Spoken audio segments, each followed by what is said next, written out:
What indeed has Cold Nebo done this time? That's what I'd like to know. Hi, sorry I'm late. Oh, uh, everything's been going really well today, right up until just the last 10 minutes or so when suddenly everything went. Oh, before I say any more, let me unpause alerts and connect the greeter bot. Because if I don't do it now, then people will, come in gradually as they do, but then I turn on the bot and it greets 17 people in a row, and that's never bookends. Bookends? Um, hmm. Oh, wait, are you suggesting, well, no, I was, hmm. For a moment I thought perhaps, Cold Nebo, you were suggesting that bookends is my middle name, but I see that that's not at all what you're saying.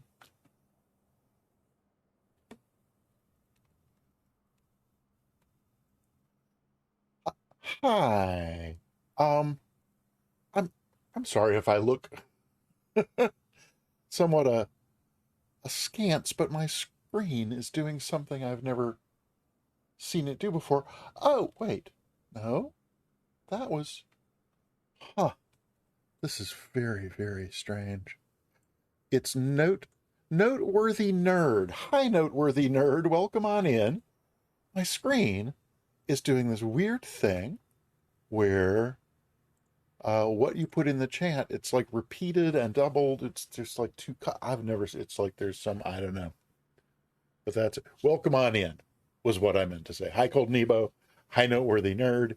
Noteworthy Nerd, are you here? Because now I don't see you in my list, like the room list, but, um, uh, uh, okay. You are here. Hi. Welcome. Happy to see you. Don't know why the room list doesn't list you because Twitch. That's why. I should know that. But hi, good to have you here. Oh, bear with me for a moment while I just do a few other of the sort of kind of like startup little things to make sure everything is that, yeah, that, I think everything's okay over there. And then what about over here? Yep, I think everything's over here. Oh, I forgot to welcome to the Can You Hear Me Now channel. that that appears to be working from over there. And I did hear Cold Nebo's welcome sound, so that means that part of it's working. Um, Yarn board. That must be one of them New England things. A yarn board. I don't even know what that is. Um, but presumably, oh my goodness, ladies and gentlemen, and all gentle beings, we are getting a raid. Scotty the Hottie is here. Welcome on in. And if you're like me, you know, Scotty knows a lot more than he's letting on. Oh,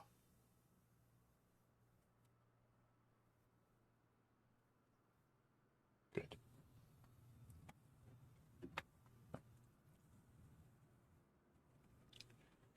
We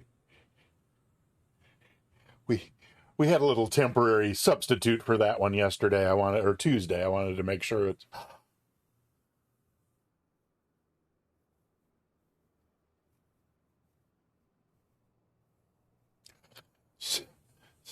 so. Welcome on in, Scotty the Hottie, Sim Caesar, Vega Blue Skies,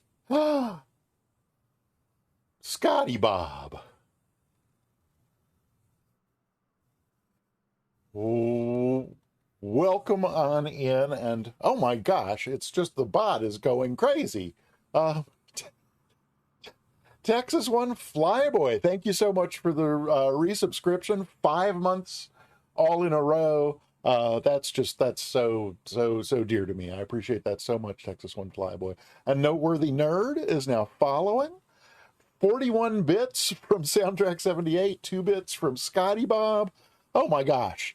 There's just like there's so much happening all at once. I don't even know where to begin. Goodness gracious. Hooey. I probably by saying hello to a few people I haven't said hello to yet, and I bet there's a bunch. Oh my gosh, there are innumerable beings. Hey KW.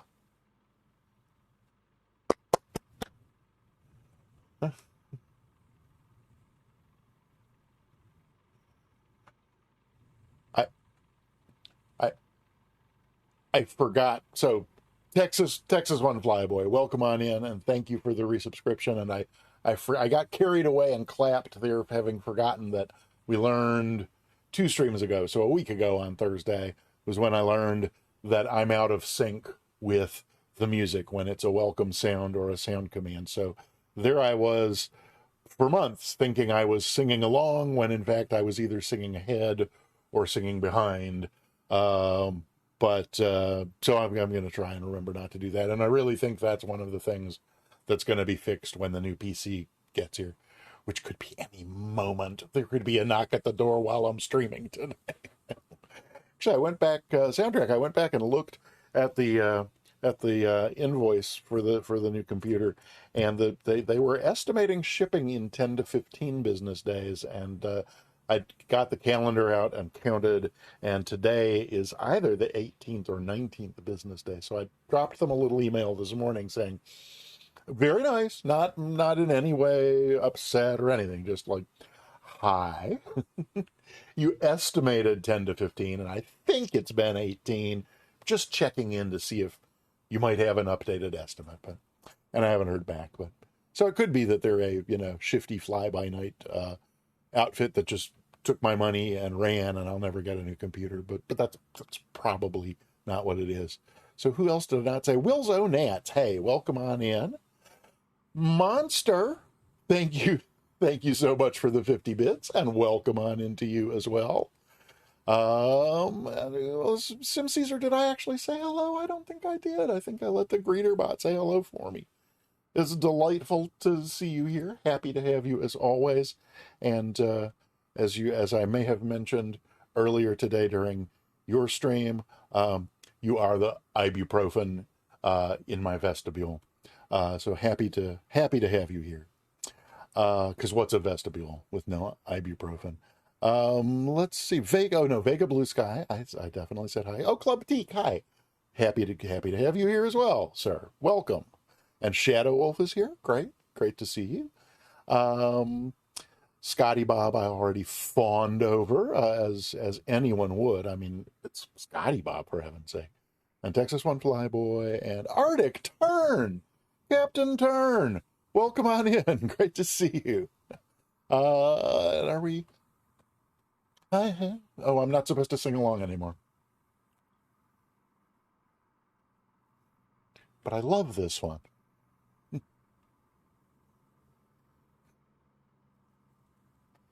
Captain Pelican, so good to see you, and welcome to the Peter Mooney channel. And indeed, Captain Turn, it is a Mooney in a Mooney. It's a Mooney within a Mooney. Which is not unlike a mystery wrapped in an enigma. But I'm not saying it's like that, and I'm not saying mysteries that aren't wrapped in enigmas are bad. I'm just okay.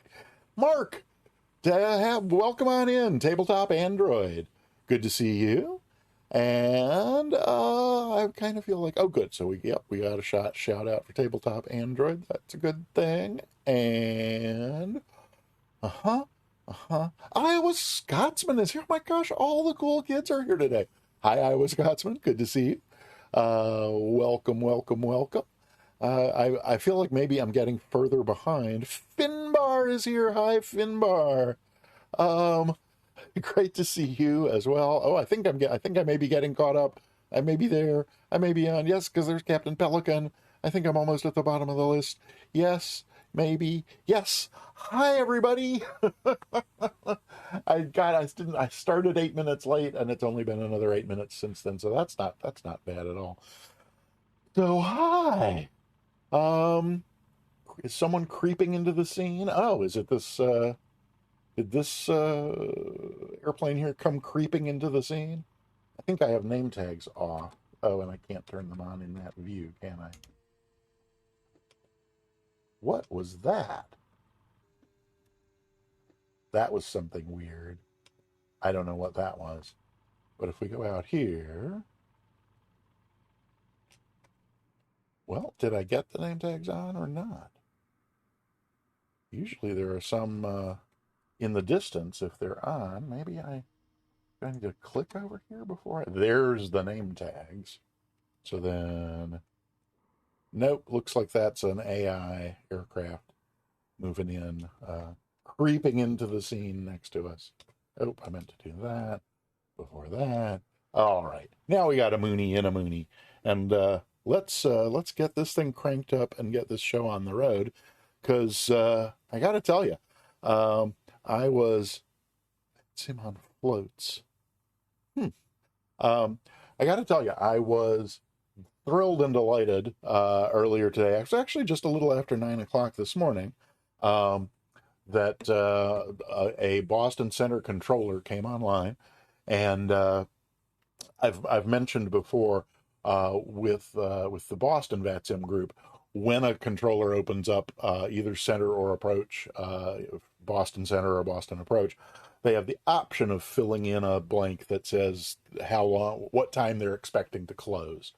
Uh, and it doesn't happen often, but sometimes it does. And so about a little before 9 this morning, a center controller opened up Boston Center, and it said coverage is expected until 10 p.m. So I was like, yes, that means we actually get to try the rating today. And then 2 hours later, they closed up. So that, and I thought, well, part of me was relieved because this IFR 11 flight is a really it's far and away the most challenging one out of the series so far. It's overall the 16th. Yeah, the six. Wait, no, 6 and 10 is 50. Yeah, it's the 16th flight out of 30. So it's the one that moves us past the halfway point. Um, so part of me was relieved when they went offline. I was like, we can practice it one more time. But then just not all that long ago, I gotta look over here for this one. Not all that long ago. Oh, well, huh. Not all that long ago, somebody opened up Boston Center again, and there was also Boston ground and tower and approach, and ground and tower and approach are still on, but the center controller is gone now. So I don't know. We're a little bit out of. Uh-oh, hang on a sec. Oh, give me just just a cotton picking minute, as my dad used to say. Let's see, where is the I just need I'll be right back.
All righty.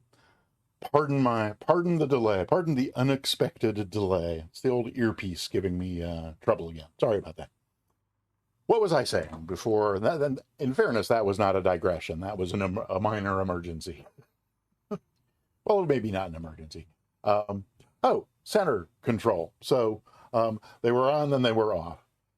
They were on, and I was excited, concerned.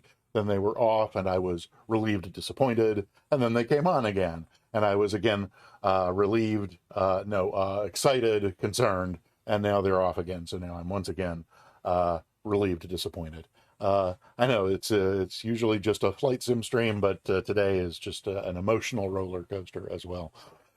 Where are we? What are we doing? And what do we need to get started? I think we should just dive right in, because I think most everybody who's here knows that what we're up to is doing the VATSIM Boston Group's series of 30 challenge flights, wings over New England. We've completed the first 15 of those. We're on the 16th one, which is numbered IFR number 11. Oh, an interesting point that I did not mention when we did the practice run of this on Tuesday, 2 days ago. That's just a thing that's in the notes about it, is that back in 2012, when they first started this program, it was not 30 flights in all. It was 17. And this was IFR 11 was, in fact, the final flight in the series. And thus it was called, as you can't see on your screen because I haven't shown it to you, but as you might well see on your screen, it was entitled Wings IFR 11, and up here the official title of it was the IFR Check Ride, because it was the final flight of the series, and so it is in fact kind of formatted like a check ride. I've mentioned just once or twice that I have finally gotten the wheels grinding to a very slow start doing the VATSTAR IFR rating, the training for getting the instrument rating. We have a new follower. Hey, Scott Lucco. Scott Lucco? Is that an L or an I? It's either Scotty Acoe. No, that can't be right. Scott Lucco. Tell me if I'm saying that wrong. Welcome on in. Good to have you here, and thank you for following. So this Wings program has been, so far, just past the halfway mark, a remarkable education for me. I have learned so much that I did not know about instrument flying, but it's been kind of like a seat of the pants, learn what I have to know to get through this next flight kind of thing. And in the end of it, Scott Lucco, perfect, excellent. Good to meet you, and glad I didn't slaughter your name too badly. I don't want to say that completing all 30 of these flights, assuming I do, gets me nothing, because that's not true. I mean, in practical terms, it gets my name on a plaque on the wall with the other people who have completed all 30 flights, and it gets me this treasure trove of valuable things I need to know in order to successfully fly IFR on the VATSIM network. So that's all excellent stuff that doing these 30 challenge flight gets me.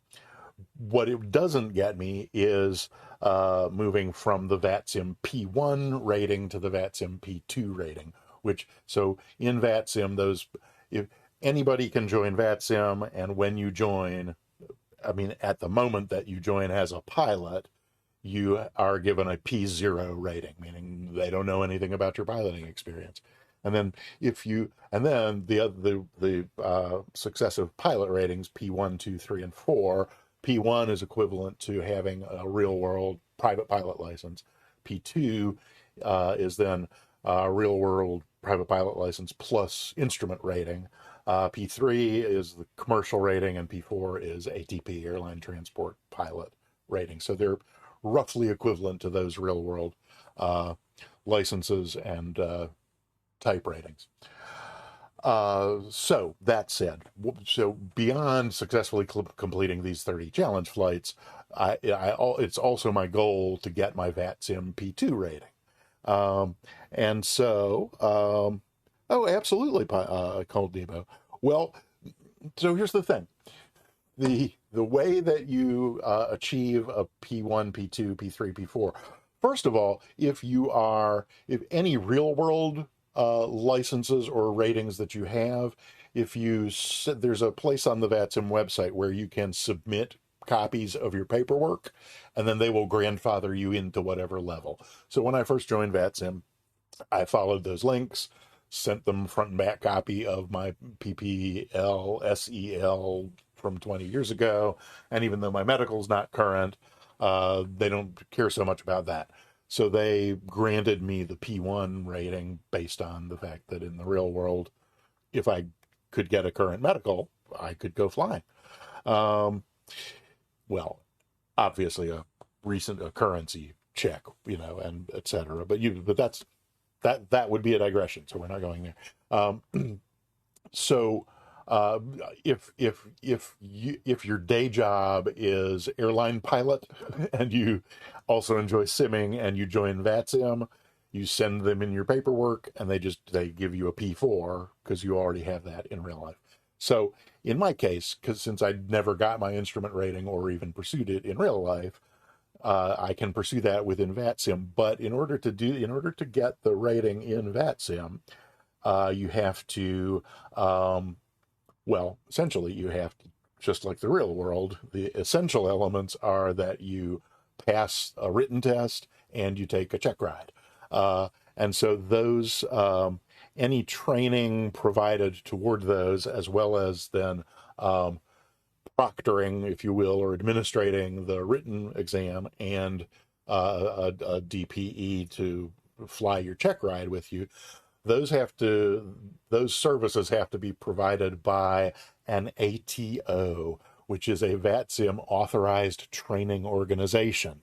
And I think the original ATOs. So I'm the one that I'm going to do it with is called VATSTAR, and I think soundtrack. I think we added a shout out for VATSTAR. I hope I did. VATSTAR, I think. Oh, it's just a command. It's not even a shout out, right? So okay. It doesn't have a link. Maybe nudge me to add a link to that would probably be a smart thing. There are two types of ATOs, authorized training organizations. There's standalone, and then there are those that are associated with virtual airlines. So, and I think actually maybe the majority of them are associated with a virtual airline. So if you join up, I have no interest in virtual airlines. I just don't. It doesn't mean I don't think any less of them, or and I certainly don't think any less of people who that's what floats their boat. Go for it, love it, enjoy the heck out of it. It's just not for me. But if you join, say Virtual British Airlines, they are an ATO, and so they can give you the training and then administer your written test and do your check ride for you to get your instrument rating, and then successively to get your commercial rating, and then to get your ATP. So there are some other standalone ones besides VATSTAR, but I think they're like in Europe, or there are two others in the U.S. But those two only offer the P1 for people who have no rating. So really, the one for me is VATSTAR, and it's basically it's not self-guided. It's ground school for which they give you what chapters and sections in which books to read, and so it's mostly the FAR AIM and the Instrument Flying Handbook, and I discovered only recently that there's also another handbook called in addition to the Instrument Flying Handbook, the FAA also publishes an instrument procedures handbook. So some of the reading is in that as well. So the ground school is you and a lot of reading and maybe some videos. And then when you think you're ready, you sign up to take the written. And as long as you pass the written with 80% or better, you move on to your check ride. I think if you fail, you can take it 2 more times. And if you fail the written 3 times, then you have to like talk to somebody at the organization before they'll let you take it a 4th time. But eventually, when you pass the written with 80% or better, then you can sign up for a check ride. Well, actually, they recommend you sign up and do a practice check ride with one of their instructors, and then provided that that goes well, so then either the instructor will recommend things for you to brush up on before you take your actual check ride, and then you sign up for an actual check ride with their instructor. And I think the same deal there. You can do it. I think if you fail it twice, you probably have a really long talk before taking it the 3rd time. But at any rate, their instructors are real life instructors as well. And I actually had this awesome opportunity last Saturday. Every Saturday at 1 p.m. Eastern, VATSTAR has a 1-hour Q&A period where one of their instructors is available for an hour. They tend to focus them. Like last Saturday was a P2 focused Q&A, meaning this coming Saturday will be a P3 focused Q&A, and then P4. And so they just kind of cycle them through like that. Oh, hey, thank you so much, Soundtrack. That's awesome. So this past Saturday, I didn't really have any questions for the Q&A, but I've been to a couple of them before over the last few months, and just hearing other people's questions and then the answers to them was beneficial. So I went, hey, it's a twister.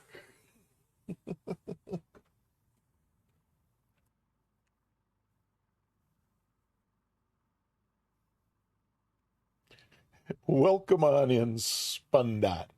Absolutely delightful to see you as always. So, been to a couple of their Saturday 1 p.m. every Saturday 1 p.m. Q&A sessions. It's in their Discord. So VATS, if you go to the VATSTAR website, there's a link there, I trust, to their Discord.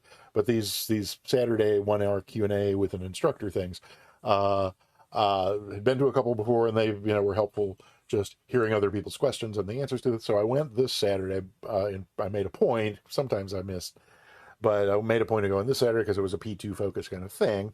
And I showed up not with really any questions, but just hoping to hear other people's questions answered.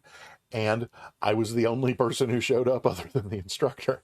So of the 2 I'd been to before, and I went to one of their other online things once before, and like a couple of those were there were like 7, 8, 9 people in one of them, and then the other, it was just me and one other person and the instructor. So I mean, I think attendance varies.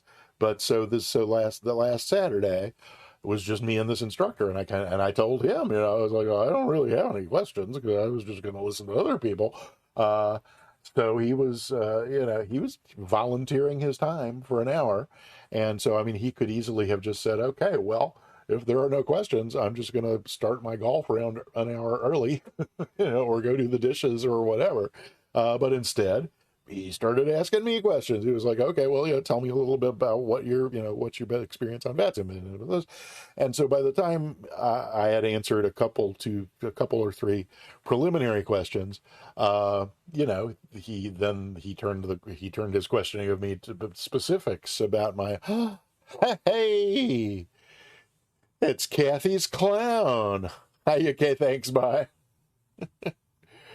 Great to see you, and welcome on in. So I ended up having an entire hour one-on-one with an instrument flight instructor, or with a CFI, or I think he may be a DPE, talking about instrument flying and discovering all kinds of things I had wrong about it, and also whole areas that I didn't even know I needed to know anything about that as well. So at any rate, that was really cool. So I did just want to share a little bit about that. Pardon me one moment. sorry. So, okay, now this is more like it. We're a half hour in, and I haven't done anything in the airplane, so now we're back on track now. I think I had better hop in and get this going, even though coverage in Boston has now dwindled to just approach. Ground and tower are gone. Yeah, well, they could reopen at any moment, and if they don't, I guess we'll probably just we should probably do a practice run of this flight again because we barely survived last time. Oh, the other one more thing. Maybe I can talk about the other thing while I get going. Uh, yep, I think you're probably right about that soundtrack. Um, oh, somebody else is following. Crimson Bear. Hi. Welcome to the Peter Mooney channel. Happy to have you here and happy to have you following. Thank you. Yeah, why don't we see if I can't at least start. Let me get the checklist where I can see it here. Hang on. There it is, but that means that I have to do this and oh hello. Oh come on. No. It doesn't want to let me do it. Now will it let me? Yes, I think now I can. There we go. Okay. Great. Um, so let's see if I can't talk about this while I begin getting the airplane set up. We'll start with it's a long flight. We don't really need both tanks full, but better safe than sorry on a flight the distance of this one.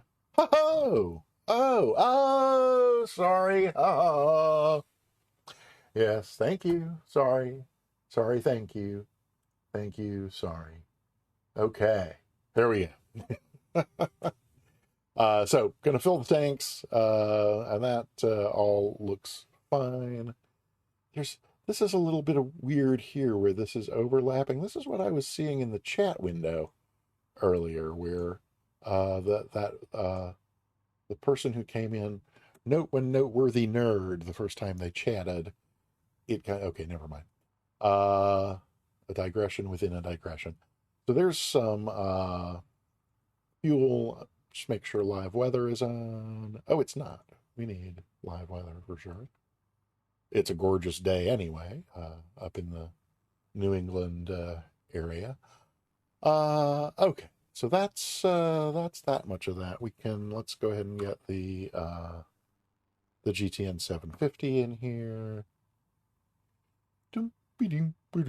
Oh, well, last time I looked at the METAR for New Bedford, it was a lovely day. Maybe not so. Oh, okay. Well, maybe this flight will. Ooh, oh my. Maybe this flight will be a little more interesting than I initially thought. I forget which way we're going from here, but or rather, which way we're facing, really. So let's see. Is that? Oh, hello. Okay, yeah, no, that's dark because we haven't done anything else yet. Duh. Let's get rid of these. Hello. Thank you. Boop. Okay.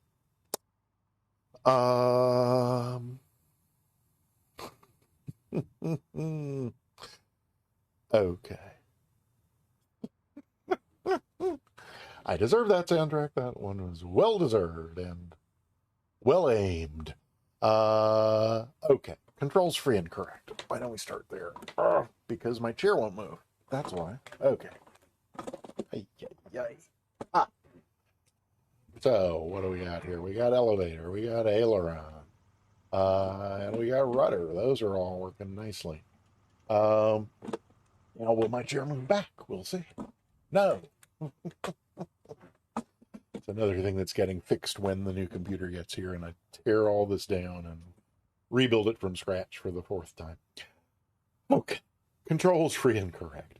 Trim set for takeoff. I think I worked on my views some so that things will be a little bit easier, not only for you to see, but for me to see as well.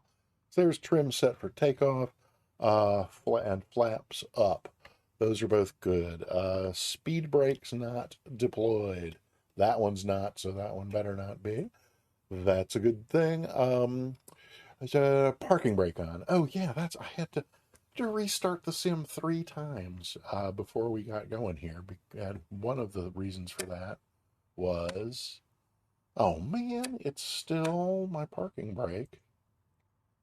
Oh brother, this is not good, and I do not know what is going on here. So I've got the parking brake bound um, to the Honeycomb Alpha, one of the switches on the Honeycomb Alpha, and when it's been my experience at any rate that when uh, ooh, that's interesting. Did this do no? Okay.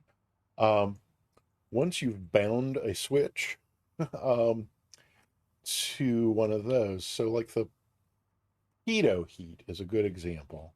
Um, so you can see it trying to move when I use the mouse on it, but because it is bound to a switch on the Bravo, that one, that binding disables using the mouse on it. Try as you may, it won't do it. And so that has also always been the case with the parking brake because that okay.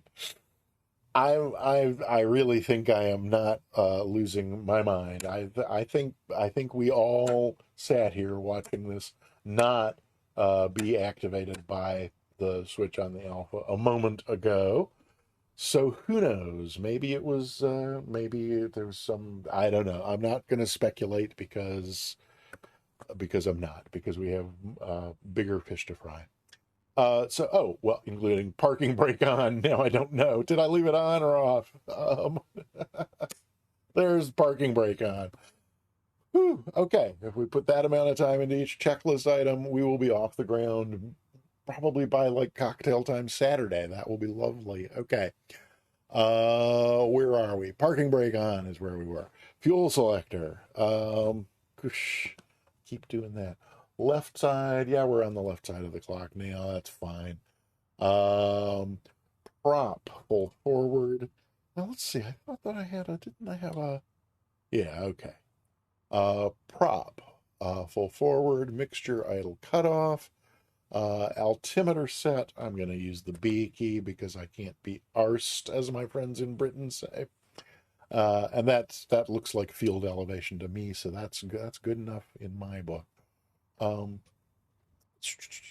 Prop mixture altimeter, master off, alternator off, avionics master off, switches off. Are the ones down? Yeah, the ones down here are all off now. What about the ones up here? They should all be off as well. Those are all off.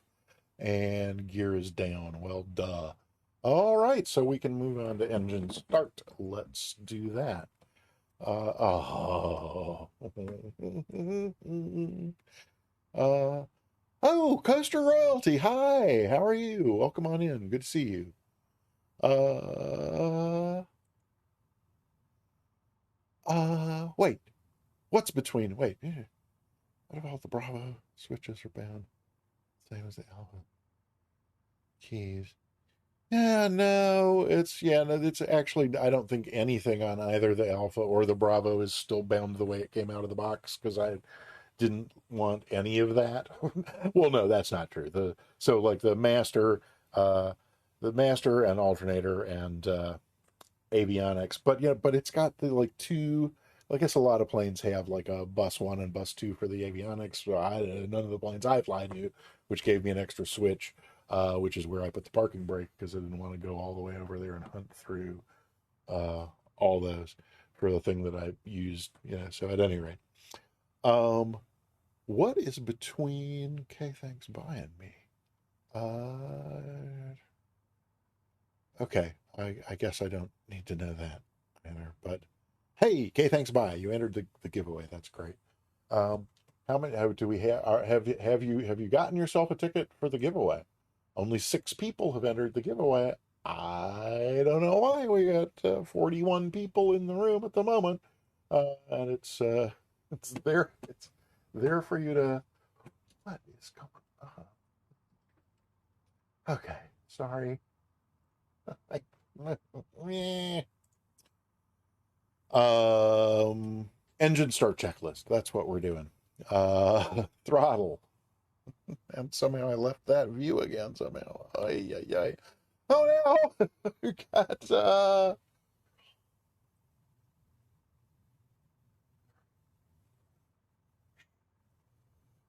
Carol Vermeersch. I hope I'm saying that right. Welcome on in. Good to have you here. And let me know if that's not how I should be saying that. We're going to forge ahead with the engine start checklist. So throttle pull open, mixture, rich, master on. And how do I lose my place this quickly? Alternator on. Master caution can come off. Enunciator test. Why, yes, that enunciates beautifully. Have you ever heard anything enunciated that uh finally? In her rich Corinthian leather. Uh oh. Do I jump around the checklist a lot? Is that the it's tabletop Android? I'm sorry if I missed the question. I think if I understand if I hope I'm answering the question you asked.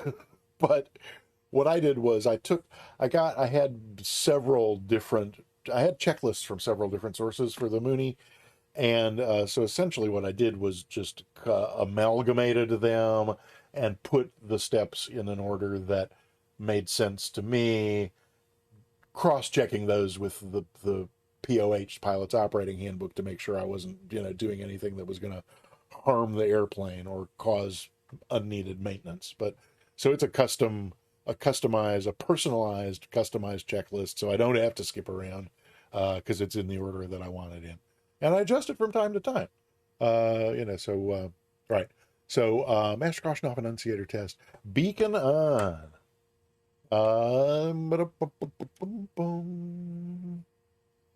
Fuel pump on. Over here. There we go.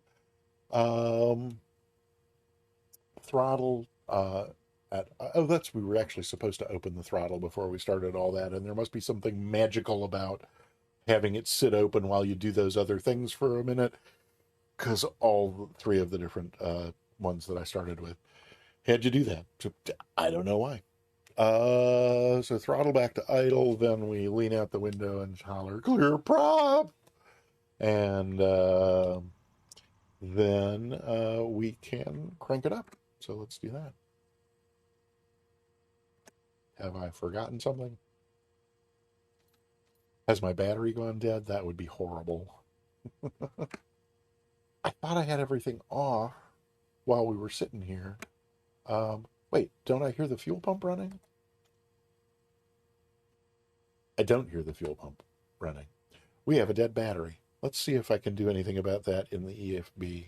It's entirely possible that we can without having to reload the airplane. So sorry, ladies and gentlemen. This normally would not be.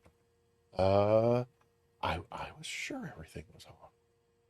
No, that's not really what we need. But can't we? Oh, can we? We're cold and dark. Can we add external power? That may be all we need to do. Let's see. Hello. Okay, that went back, so we can come back here and well, probably better now. No. Okay. I'm forgetting something. Feel free to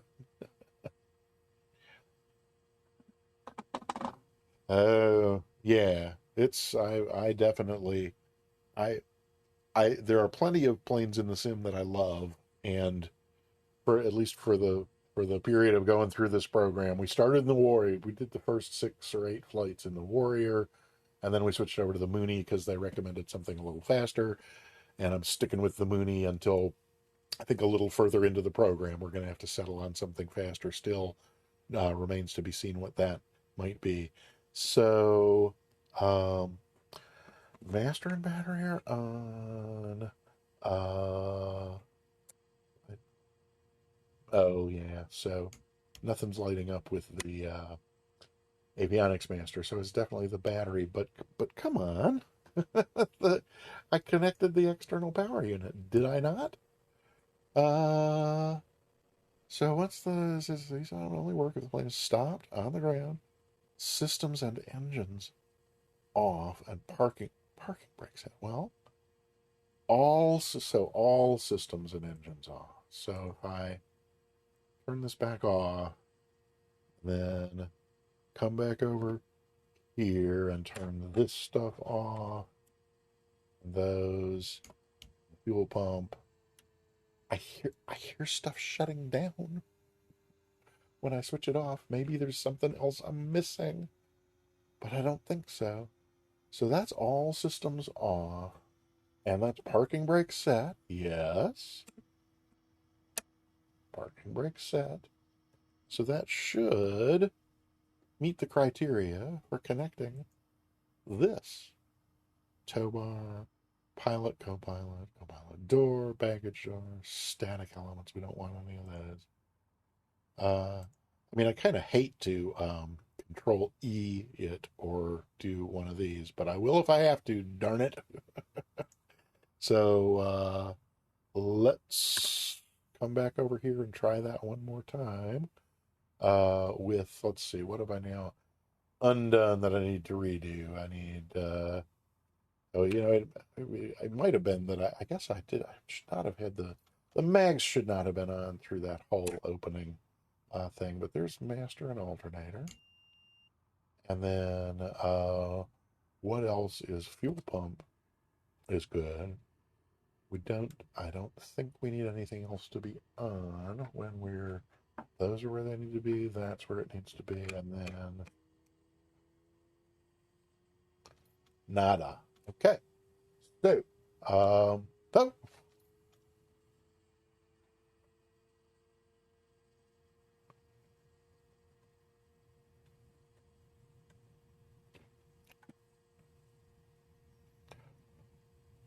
quash rhymes with posh. Not really, but quash rhymes with posh. Hi, quash. Delightful to see you as always. Thank you for coming. Uh, let's see what we get with a control E. Are we gonna get nothing with control E either? I I I guess I have just run the battery down. I think we're oh my gosh. M Suman 77. M Summon 77? M Suman 77? In any case, welcome. Happy to have you here and thank you for following. Yes, Guas, thanks. I'm well. I hope you're well. I hope you're well rested. I hope things with the job are going well. And why won't my airplane start, Guas? I think I just ran the battery down because I talked too long before doing the before start checklist. Oh, zero fuel pressure. Wait, I'm not out of fuel. No, we refueled, so I have fuel, I'm quite sure. Yes. But the fuel pump is not there. Wait, did I switch the fuel off instead of on the left tank? No, it's on down here. And did we hear the pump come on when we turned it on? No, there's something else running when the master is turned on. Probably the suction for the gyro, something of that. State of Michigan, appreciate it. Oh, wait, the old Michigan State, MS. Oh, MSU. Oh, MSU man. Duh. All right. Oh, well, welcome MSU man. All my folks come from generally up that way, more Minnesota and Wisconsin, so a little bit to the west, but about the same northerly longitude, or I guess that's lines of latitude going that way. At any rate, Astro Singularity, hi, welcome on in. Unless anybody else has a better suggestion, I think I'm just going to have to reload the plane because doing the what if I do this? No, that's only I think going to set it for for the next time that we come in here, which I also don't really want to do.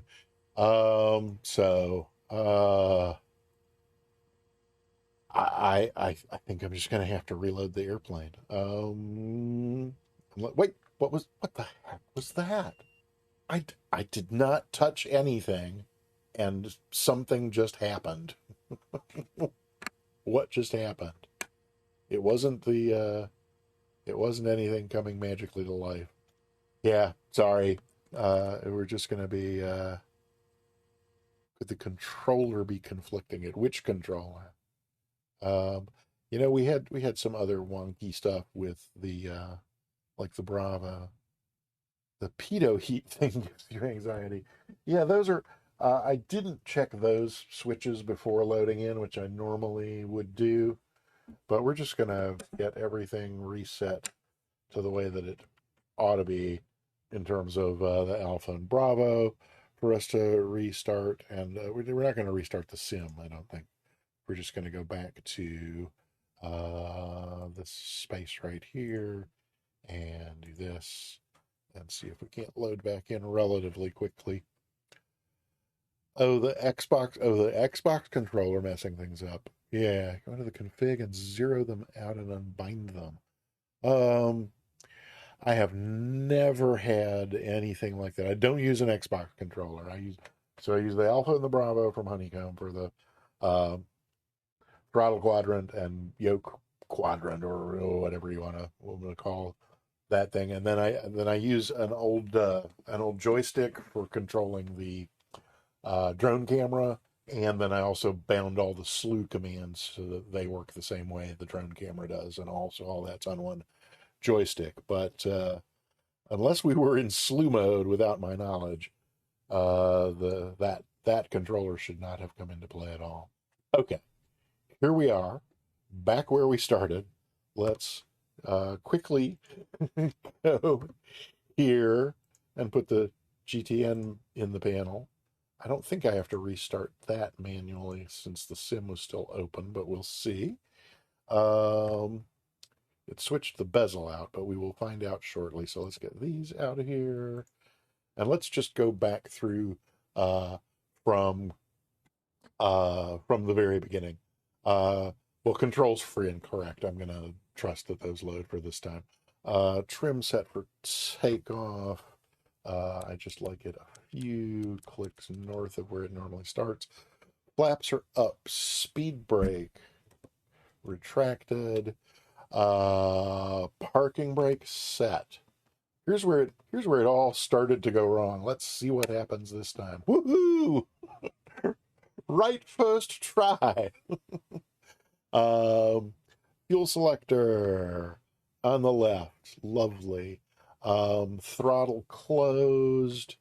I think all of these are supposed to be, yeah, out here. Oh, yeah, no, yeah. Prop. Oh, no, prop full forward. Mixture idle cut off. Altimeter set. Hello? Okay, there we go.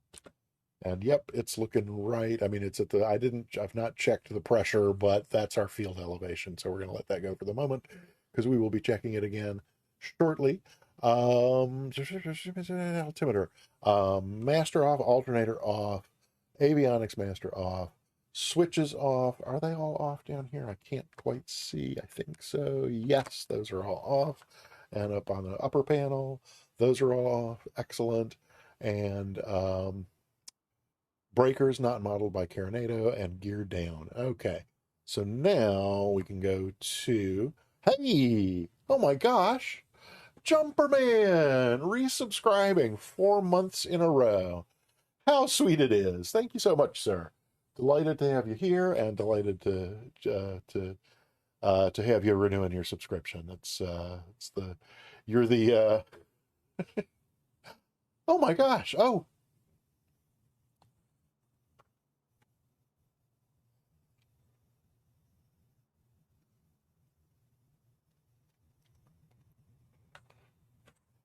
Jumperman 82nd, you are the pomegranate in my discotheque. and maybe more on that later. But it's great, great having you here, and thank you so much for resubscribing on a 4 month streak. That's just awesome. Um, all right, so engine start checklist: throttle full open, mixture rich, master on. Okay, alternator on. That's looking good. Oh my gosh. Hey, Mundos. Hey, thank you for resubscribing as well. Oh, that's just purely delightful. Thank you so much. Thank you. I thank you so much. As no, I won't go there. It'll just take more of our time, and I'll run the battery down again. No, George M. Cohan. I couldn't think of his name. Vaudeville performer back in the last century. Used to say it was part of a family act. So at the end, he would always say, "My mother thanks you, my father thanks you, my sister thanks you, and I thank you." So there's that. Throttle mixture, master alternator, master. So master. That's where we were. Master caution can come off, and then annunciator test. We got this far before. Yeah, we still had battery when we did that before. So well, I don't know. Beacon on. Fuel pump on. Okay, I hear it running this time. And throttle back to idle. And clear prop. And then the mags. And this time it cranks right on up. Isn't that awesome? Wait, did I? Yeah, no, that's on both. That's good. Okay. Well, then, in that case, we need to jump right on into the after engine start checklist, and that is throttle 800-ish. That looks 800-ish to me. Oil pressure is in the green arc. Temperature is low, but it will come up gradually. Suction within limits. Okay, so the vacuum pressure, we've only got 4.3 inches of suction, and that may not seem like a lot of suction, but it's clearly sufficient because our instrument has become erect. Gyro instruments erect. Fuel pump can come off. Engine instruments. This all looks like what I would expect it to look like. Sorry about the static. New computer coming soon. That really ought to fix it because okay. Gyro instruments, fuel pump off. Engine instruments, right? Engine fuel flow indicator less than a gallon an hour, which you would expect around, with the RPM so low. That's fuel flow indicator. Avionics master can come on, which ought to bring the GTN 750 to life. And if it doesn't, it's because closing the plane shut it down. So I have to take a moment to manually restart the TDS, and there it is. Okay, that's good. So we can do that and that and that. So that should be good to go. When we get that new computer, you will be able to hear the TAWS guy say TAWS system test okay, which which I didn't. I always hear that and didn't today, so that's disconcerting. I mean, something about the sim and about all the streaming setup. It's just kind of like if there could just once, if there could ever be 2 times in a row where even a few things are the same. But it's like there are 437 goalposts and at least half of them move every time. Right? So I just need to accept the fact that that's my life now. Hey, Dimmer is here. Welcome on in, Dimmer. And Amundos, again, welcome and thank you for the resub. I sure hope I didn't say missing hi to anybody else. I don't think so, but if I did, by all means let me know, because I do like to say hi. So that is the end of the after start checklist, and the before taxi checklist is next. But a very brief digression. earlier today, I took, well, partly last night and then also earlier today. Um, oh yeah, it was, yeah. Last night whoa, ho, ho, ho. So last night I was looking at, I was watching Slant Alpha Adventures stream. If you, I don't know if you know Rob, if you love GA flying and particularly old fashioned ground based navigation GA aviation, and you're not following Slant Alpha Adventures, what's wrong with you? Rob is just so knowledgeable about all of that, and such a great. I love his streams, and so I was able to. He was still on after Sim Caesar finished up last night. Do I have my turn? Yeah, that was all last night, and I discovered entirely by accident that not only did he do all 30 of these flights, he saved them all on his YouTube. So last night I got started, and then this morning I finished up watching him fly this IFR number 11 flight, and I picked up a few tips things that I didn't know, including I had forgotten. So we have this the fuel flow thing up here, 0.8, but I forgot that this particular Mooney that we're flying also has this other fuel flow gauge down here, which is, so it's currently reading zero point 0.8 gallons per hour, and that's, and it's got a test. So I have not even tried this gallons per hour. But wait, so now what have I done? So that's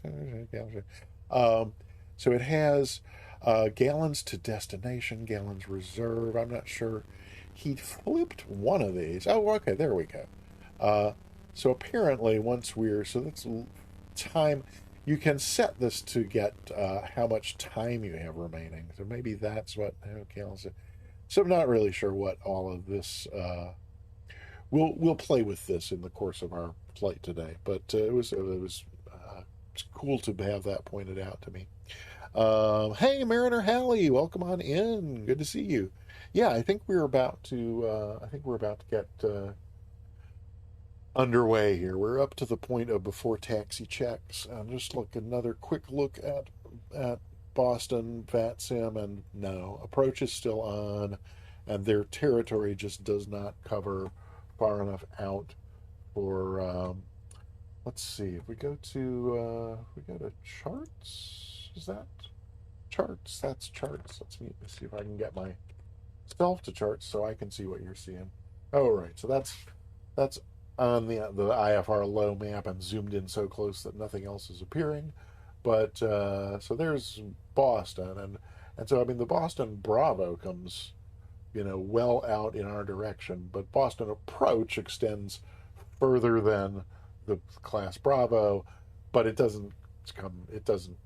I'm pretty sure if there is approach control where we are, it would probably be Providence approach, and we're not, because here's Providence right there, and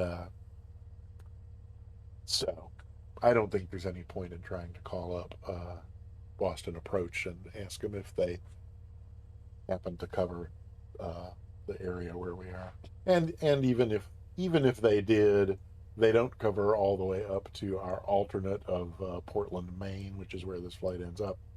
So I think I just need to give up on my on any hope. Well, so I tell you what, we will get going on this portion of the VFR 11 and see if when we get to the ILS approach into Plymouth yesterday was a complete disaster that nearly killed us. And then, as planned, we did a missed approach. And then, actually, the ILS hadn't killed us. So we then went on to see on Tuesday whether or not the missed approach procedure could kill us. And it nearly did. So we will. Yeah, Mundos, I feel your pain. Hey, Flight Gaming 50 is back. Yeah, we started a long time ago. It's been a little over an hour, and we're still on the ground, but we've had the engine running for several minutes now. So, But right. No. Tesla rules. You know that's not what I'm saying at all. Yes. I. I did say the ILS tried to kill us and the Mr. Birch procedure tried to kill us. Yeah. No. That's so. Clearly, I'm the one at fault in how both of those procedures went yesterday, and therefore I'm the one to see if I can't do a better job with them today. So I think we should take a brief look at. I know you were, Chevy. So was I. It was the damn Mr. Approach procedure that tried to kill us. It's vicious. They should have that chart labeled at the top with a warning about the viciousness of it. Hey, Astro Singularity, thank you so much for resubscribing. I appreciate it a great deal. And hello, I can't read your name because it's in dark blue. Red Fox UK Cove. Hi, Red Fox UK Cove. Do I have that right? No, that's not pronounceable, and the UK's got to be United Kingdom. Let me know if it's not Red Fox UK Cove, but I think that's what makes sense to me. Chevy, hey, welcome on in. Good to see you. United Kingdom City Cove. City Cove? Huh? Is there a Coventry? Duh. Okay, I'm an idiot. But there you go. Very happy. Yes, yeah. Well, no, the engine's only been on for 5 minutes, so it's just been the instructor time up until now. Now it's the instructor time, and what I figure couple dollars a minute on the Hobbs. It's probably more than that. I think it was the Warriors probably around $2 a minute, so this is probably more like $3 a minute to sit here running the engine. 172. No, this is the Carinado Mooney Ovation M20R. And there's the information on it right there. Let's go ahead and see about getting this flight plan entered into. So we're looked at the weather, and it's changed a little bit since I last looked at it, but I was planning on, because before I was planning on 1-4, which still looks like it would, but it's actually 2-3 is looking a little more favorable now with 0 crosswind and a 4-knot headwind. Let's plan on 2-3 instead of 1-4. And then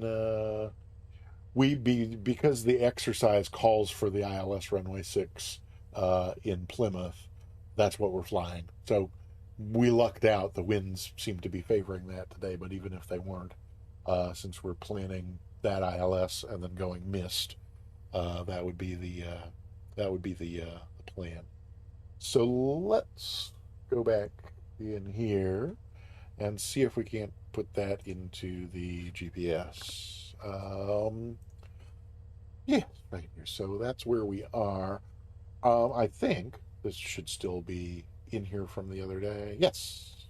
New Bedford to Plymouth. We'll activate that. Give me one moment.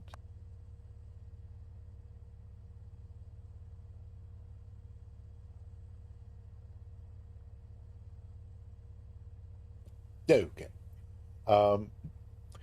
So again, it looks like we're not going to have ATC to talk to today. This is the route I planned. It may be unacceptable. Just to take a quick look back at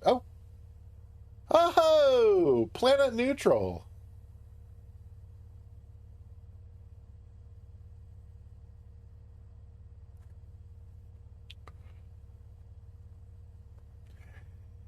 Happy to have you and Jerry come into the chat today. Delightful as always. Um, I think it was around this time you popped in on Tuesday, and we're pretty much at the same point where we were this time on Tuesday with the same flight again today, and with no ATC coverage. But we're going to forge ahead and see what we can see if we can't learn a new thing or two today. I think what I was about to say. Oh, what I was about to say was to go back to the chart here. Um, so because um, part of the syllabus, if you will, for this flight requires us to fly the ILS runway 6 into Plymouth up here. You can, and to fly the full approach, meaning that we have to start it from an initial approach fix, and the initial approach fix is the Providence VOR, and that's over here. And the chart for the ILS runway 6 says you can't start it from Providence if you are arriving at Providence anywhere between this radial, which corresponds with Victor 139, and this radial, which corresponds with Victor 136. I forget the numbers of the radials, but they correspond with these two Victor airways. So essentially, this pie slice that's here, if you're arriving at the Providence VOR from anywhere within this range, you can't use this approach. So you have to somehow get yourself down south of Victor 146 in order to fly this approach. They suggest that one way of doing this, which to my mind, reading the syllabus and how they've very carefully worded things, is that there may be other ways. But they point out one way you could do this would be to depart New Bedford here and go direct Martha's Vineyard. Lake Providence also opposite the direction of our destination and much further, but that you could go direct Martha's Vineyard and then take Victor 405 over here to Falma, and then 405 north to Providence. And it may be that when we do fly this with live ATC on VATSIM, it may be that when I file this flight plan and call up for clearance, that I'll just get a full they will instead give me a full route and tell me that no, I can't just go direct to Quonset and take it from there. But it's worth a try, and we'll see what they say. Yes, I mean, oh, so Cold Nebo. No, so I must not have explained that clearly before. No, to get your P2 on VATSIM, you have to take the VATSIM version of the IFR written and the VATSIM version of an IFR check ride, and you have to do those two things with a VATSIM certified ATO, or authorized training organization. So that's where VATSTAR comes in. VATSTAR is one of the ATOs. The virtual airlines, some of them, the older, more established virtual airlines, are also ATOs, so that they can confer licenses and ratings on their pilots who fly for them. Right. So let's see. Where were we? We were talking about this routing. So that's what we've got entered into our flight plan here in the 750, and we're gonna stick with that. And as long as we're in here and getting this ready to go, and because again, so ordinarily I would not be putting in an approach at this point until at least until the flight was underway. But because we know we're doing the ILS and we know we're doing it from the PVD VOR, there's no reason not to go ahead and have that in here in advance, lurking down here below our active flight plan and ready for us to pick it up when we go. Okay, so there's that planned and ready to go. We could, let's see, did I see? No, okay. Thought something happened over there. But, yeah, I mean, I think with that we can, might as well go ahead and tune in the ILS frequency and have it waiting. I go to here. Yeah, there we go. That is 109.35, which may already be in there from when we flew this the other day. It is. It's already waiting in the wings, as it were, so we can do that. And then I think at this point, if ATC were on, we would be ready to call them up and get our clearance. Since they're not, we will pretend that we just did that. And so then let's see. Oh, I forgot to click over there before I zoomed. That's never good. Let me see if I can get. Oh dear. No. There we go. So what did I just say? I just said we were going to do runway 23. So why don't we go back to there where you can see it as well as I can. And so we're here. We're going to go off 23, which is up there. So we basically just have to hang a UE and we'll take alpha to the end to 23. So that's good. So let's go to the before taxi checklist. Let's see. Radios set and preset. We've done as much of that as we really can. Get the ATIS. So Skipper Jeff, I don't think there is ATIS here at New Bedford, and I'm not connecting to VATSIM because it won't be live there. Let me. We did.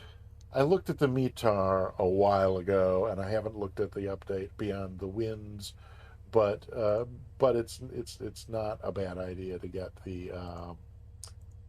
Let's take a quick look here. 210 at 4, 10 miles, few at 10,000, few at 20,000. So whatever those were we were looking at when we loaded in, they cleared on out of here. So temp 15, dew point 12, altimeter 3007, and yes, so not anything particularly information. Well, Skipper Jeff, I completely agree. The more pre-flight prep, the better. And I guess so. There's probably some sloppiness creeping in because I'm gonna blame it on the fact that I've done this flight twice. Or did I only do? I guess no. I guess really only once on Tuesday when we did it. I hadn't done the whole flight prior to that, but yeah, I think I'm letting myself be sloppy because I know it's just a rehearsal. Gosh, I grew up in the theater. A director would have smacked me. I hadn't taken that attitude toward a rehearsal. Um, but I mean, A, it's a rehearsal, and B, this phase of the flight is not where I almost died on Tuesday, and so I'm basically, oh gosh, sorry. I'm basically eager to get on to the part of the flight uh, that I've messed up really badly to see if I can do better today. So, but I completely agree, and it's so yeah, it's I guess it's telling that if there were a controller on and I was going to call them up for a clearance, I definitely would have all the information that I could get and would have done all the prep I could do. But for today, uh, we're going to taxi out to 2-3 because here we are. Hey, it's under an hour and a half, and since I started 8 minutes late, it's actually only an hour and 18 minutes. Soundtrack, I think this might be a record. What do you? So before taxi checks, radios set and preset, transponder on mode C, instruments checked. Let's take one more look down here. Uh, the oil temperature has come up. That's a good thing because we've been sitting here. I've been sitting here yapping my jaw. Um, we never really made it over to the right tank for the right side of the hour on the clock, but we've got a gallon difference there, so I'm just going to go ahead and switch that before we start. Um, and oh yeah, let's bug up our runway heading is going to be 23. So let's get, and it's not really, it's runway 23, but what's the actual heading is somewhere on the chart, no doubt. Why am I not seeing it? Oh, why not click over there before I try to zoom? Oh, come on. Oh, there it is, 234. So we could, let's see, 23. Ooh, it looks like we're already pretty much facing that way before we. There we go. 234. Excellent. Then, and our initial track is going to be what? Probably, since I have the flight plan in over here, I bet, oh, well, if I go back to the map, which I probably could have done earlier. Yeah, 23. Oh, so that's track, but the direct track 271. So that's pretty much what we're going to be doing. So we could go ahead and set this, whoops, to 271 ish. If only for some visual guidance when we get there. Okay, so that's those things bugged up. Let's see.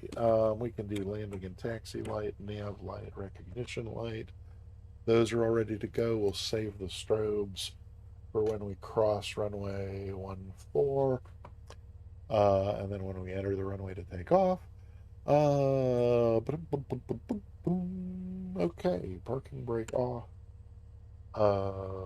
Take a quick look around outside, make sure we're not gonna take out any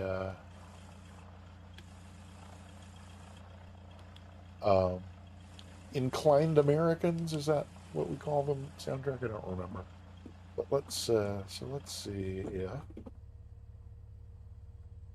roll a little bit there, and maybe even get ourselves onto.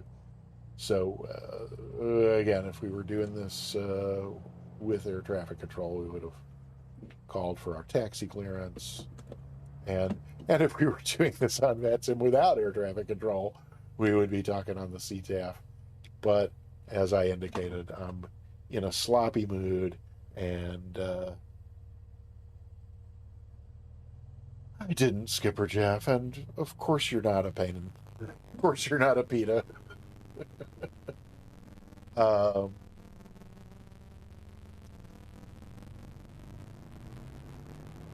and that should, soundtrack, that should probably be on the checklist because we never do that, and we should always do that.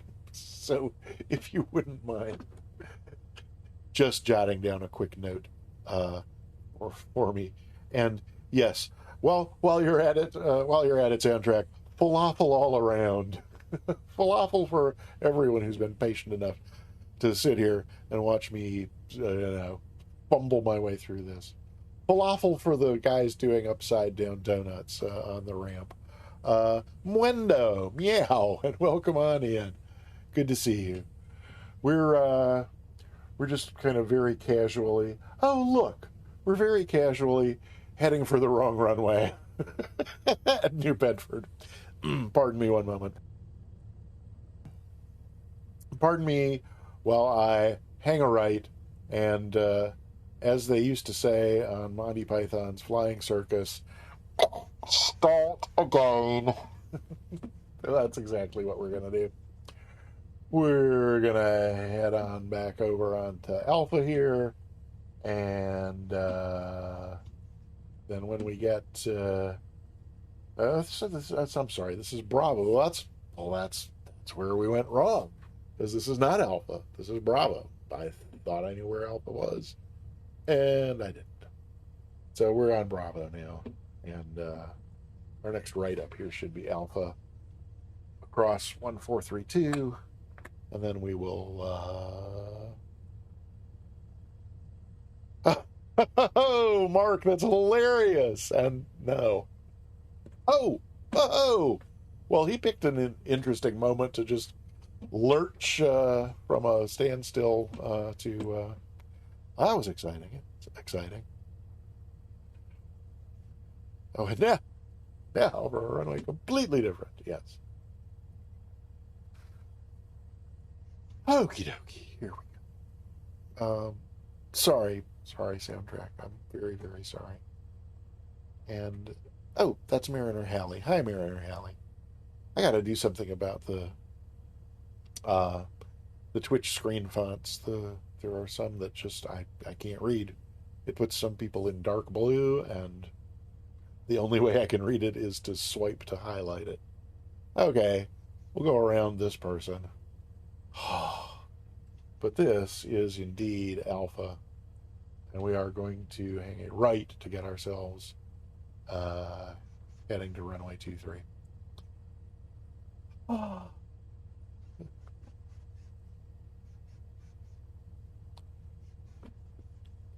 So, again, if we were on CTAF, we would announce our intention to cross and look both ways. And you know, even at that, we can turn our strobes on while we cross the runway. At least one good habit to reinforce through repetition is remembering the lights, because I tend to forget those. Wait, what am I? Wait. Are,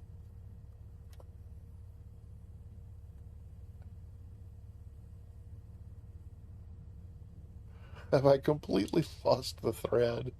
No. Uh, Skipper Jeff, are you okay? I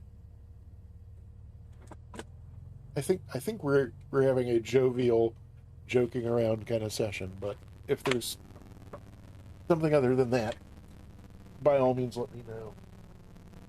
Okay.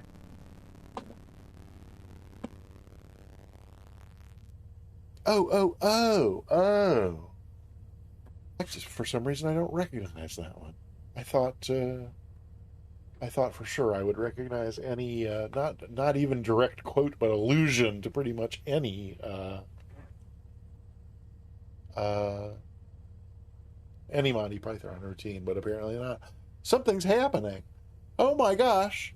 Cro-Magnon himself has followed the Peter Mooney channel. Not just this is not merely some representative of Cro-Magnon. This is Cro-Magnon himself. Welcome on in. Good to have you here. Uh, uh, I was going to ask after your friend Paleo something, but I can't remember uh, the term. So sorry. No, Skipper Jeff. No, absolutely, entirely my bad. You know, it's Skipper Jeff. It's almost as if your penguin laid an egg and it rolled down behind the television set. Uh, okay, yep, yeah, okay, alrighty. Okay. So here we are, finally near the end of near the departure end of runway 23. Should be a hold short line in our near future. We're about to see. Oh, yes, absolutely. Thank you, Peter Mooney-bot, for reminding me to remind everyone. We are giving away a free subscription to the Peter Mooney channel. Type exclamation point ticket or shift one ticket, as Scotty Dottie would say, for a ticket to enter the giveaway. There's only one round. There's only one long round. And so everyone is entitled to one ticket in that one round. So if you have already gotten a ticket, the bot's not going to give you another one. But if you don't already have a ticket, type exclamation point ticket, get yourself an entry into the giveaway. Are we doing any better on, we had depressingly few tickets earlier, and for some reason I can't find Chrome. Look, but hey, we're up to 11 entries. So, at this point, typing exclamation point ticket is going to get you a 1 in 12 chance for a free subscription worth $4.99, probably plus tax. Who wouldn't want that? So by all means, type exclamation point ticket. Hey, P-Bowl's here. Welcome on in. Good to see you. So we will pretend we have now gotten our takeoff clearance and we are actually ready to look at our before takeoff checklist. So flaps set. Let's drop in one notch. Trim set. We already set it, but can't hurt to just check and make sure it's where we want it. Mixture rich. Fuel pump on. Uh, and instruments checked and set. Yes. Yes, that's fine. Okay, those look fine to me. And then switches as required. The only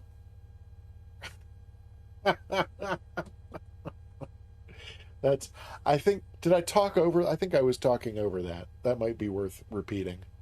Uh or is it on cooldown? I don't know if it's on cooldown. But what either of us should be able to, even if it's on cooldown, should be able to. It's not a thing. And there's our friendly static is okay. There's the statics over. So let me try that.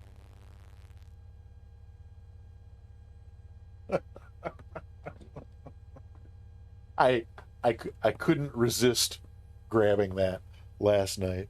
Um, oh, now my Twitch stream screen is doing the thing it was doing before, where it's repeated part of a line of text over another, so I can't actually read uh, what P-Ball. I can't actually read what you typed there, but something Boomer can't find. Boomer can't find Chrome. That's hilarious. No, no, no, no. I'm one of the people in my age bracket about whom they say he's good with the computer. So I don't know. No, I did find Chrome. Absolutely. That's where I got my statistics that there's now you now have a 1 in 13 chance at a free subscription. And if you win the drawing and you're already subscribed to the Peter Mooney channel, I will give you a subscription to any channel on Twitch that offers subscriptions. So there's that. Yes, P-Ball, I love you too. Us boomers have got to stick together. So let's see. Did I finish the before takeoff checks? No, that's everything but switches, and the only switch that is not where it needs to be is the strobes. So there's the strobes on. Let's go. Okay, yeah. Even with the late start, we're now at an hour and a half in, so I think we can take off at this point. Yeah. Let's see. Yeah, Skipper Jeff. Yes, you must have dozed off for a moment, because you clearly missed the run up. Welcome to the Do As I Say, Not As I Do channel. Never enter a runway without looking both ways. Wait, Jeff, are you a boomer too? I thought you were a youngster. No? Oh. Well, I am often wrong about such things. Okay. Let's just get this underway, shall we?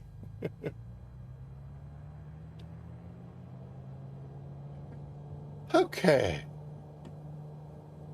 Airspeed's alive. That's good. There's 60 knots. 70-ish. 75 to 80. We can rotate and we're off. That's nice. Little bit of a headwind there helping us get on up. That's not enough runway left to land in, so the gear might as well come up. And then we'll just kind of see how this goes for the first few moments here. We're going to fly runway heading. We probably would have been cleared to fly runway heading. Oh, Muendo, 21. Oh, depending on where you are, I think that means you're legal for just about everything. Okay, there we are. Let's see. Well above 400 feet, we could start our turn on course. Let me take a quick look over here. Yep, let's go ahead and head on over toward our course. Hello?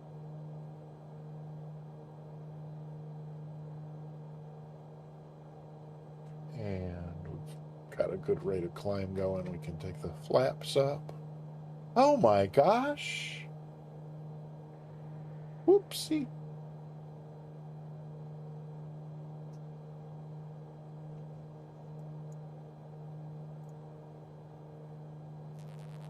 Alrighty. And let's see, we were, had we filed a flight plan, we would have filed for 3,000 because there's just no reason to go any higher than that on this route. The minimum altitudes on the adjacent, what am I trying to say? The adjacent or nearby Victor Airways are all either 2,500 or 3,000. And, right, so we'll head on up to 3,000 and then go ahead and level off. And, yeah, so, that's coming right on up. So, oh, you know what? I set up new views, but I didn't get the keyboard relabeled. Or not the keyboard, the Stream Deck relabeled. So there's one that gives me like a really nice close-up of the autopilot, which until I can figure out why the keybinds on the Bravo are screwing me up as bad as they are. Oh no. We're back to pilot-induced oscillations, ladies, gentlemen, and other gentle beings. So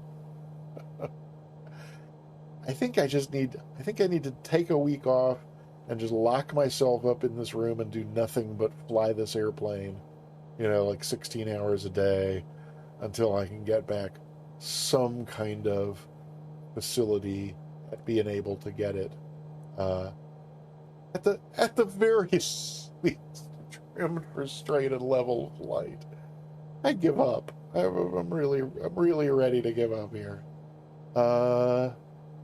Maybe it's time to use the trim wheel instead of the electric because it seems like just the tiniest little bump of the electric trim switch, like if I need just a hint of nose down trim, I give the nose down trim switch the smallest little bump I can give it, and suddenly I'm in a 1,500 foot a minute dive just from the one little bump there.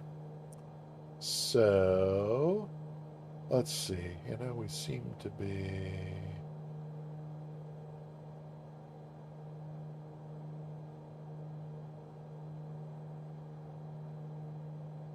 Okay, well, let's... Oh, heavens to Betsy. It's a matter of trying to get it more or less stabilized while also adjusting this to the point that I can see what's going on here with... Can we hold an altitude then? Okay. Alrighty, and we are near enough to course. I'm going to go ahead and let it do nav mode too, and we're in GPS, not VLOC, right? Yes, okay. Well, that was not great. But, oh, and I didn't set the chrono, but we're only a few minutes off the ground, so at least if I reset it now, it'll give us something to go by. You're going to count up? Yes, you're going to count up. Okay, that's fine. So, hey, there's Mwendo ahead of us. Are you you must be at Quonset? KOQU, is that where you loaded in? That's great. Everybody's welcome to fly along. The route is available with the exclamation point route command. It's usually in the plan command as well. As you can see, we've got a friend request there. Let's, oh, sorry about your immersion. Sorry. Didn't mean to unimmerse you.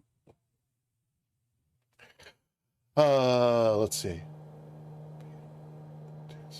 Lurches, oscillations, turbulence. Jeff, that's hilarious. Okay. Hey, Dragon is here. Welcome. Good to see you. Oh, and oh my gosh. Darrow Jax or Darrow Jax? How did I miss that soundtrack? Did the alert sound play? And was I that out of it or that much involved in what I was doing that I could? Darrow Jax, my apologies for not saying hi. Welcome on in, and thank you for the follow. I greatly appreciate it. Okay. So let's see. So what's going on is we are fast approaching Quonset, where we're going to hang a right, and the thing that impressed me most about Soundtrack 78, about Slant Alpha's flying this VFR number 11 or IFR number 11 flight, is that he mostly hand flew it. I'm very, very, very jealous. But be that as it may, I'm gonna let the autopilot handle this turn, while I take a quick look ahead, because it's not far from Quonset to Providence, and then as soon as we leave Providence, we're on the ILS, and what I'm thinking I want to try is leaving I'm going to keep the GPS map here for guidance, but I think I want to hand fly the ILS, at least from the point where we intercept the localizer. In previous of these flights, I have been letting the autopilot do way too much of the work, and let's see. So what we didn't do. Ha ha ha. All right, Jeff. Yes, we're kindred souls in the senior moment department. The thing that we haven't done that we should have done well before now is our top climb checklist. So I did get the gear and flaps up. That's impressive. And then we need to, oil temp and pressure. He said grabbing the other mouse. Both look good. And, the fuel pump is still on. Is the fuel pump still on? It's not if we didn't have it on for, it is still on. Okay. So at least we had it on for takeoff like we're supposed to. That's also a good sign. Landing and taxi lights can come off. And then we just want to set power for cruise, and we don't need to be burning 20 gallons an hour here. That's crazy. Let's head on down to something in the 21 or 22 range for both of these. Uh-huh.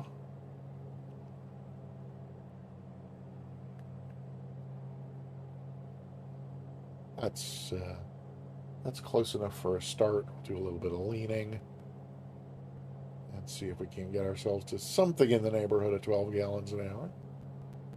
Ooh. So we want to lean to just rich of static. Again, my apologies.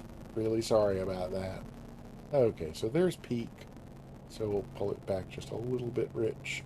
And oh my gosh, we're already over at Providence and making the turn on course. So, maybe doing that longer route through Martha's Vineyard, maybe that's not such a bad idea, because it would give us more time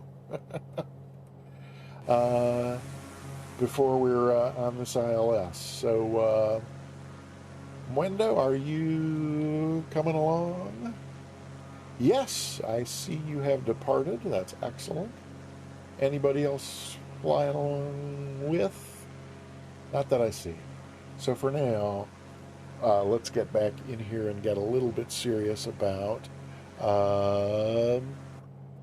this approach. So I need to go let me get back over to the map here, and let me overlay the ILS runway 6 chart, and maybe get it zoomed in to where you'll be able to see it as well if we go back to that view.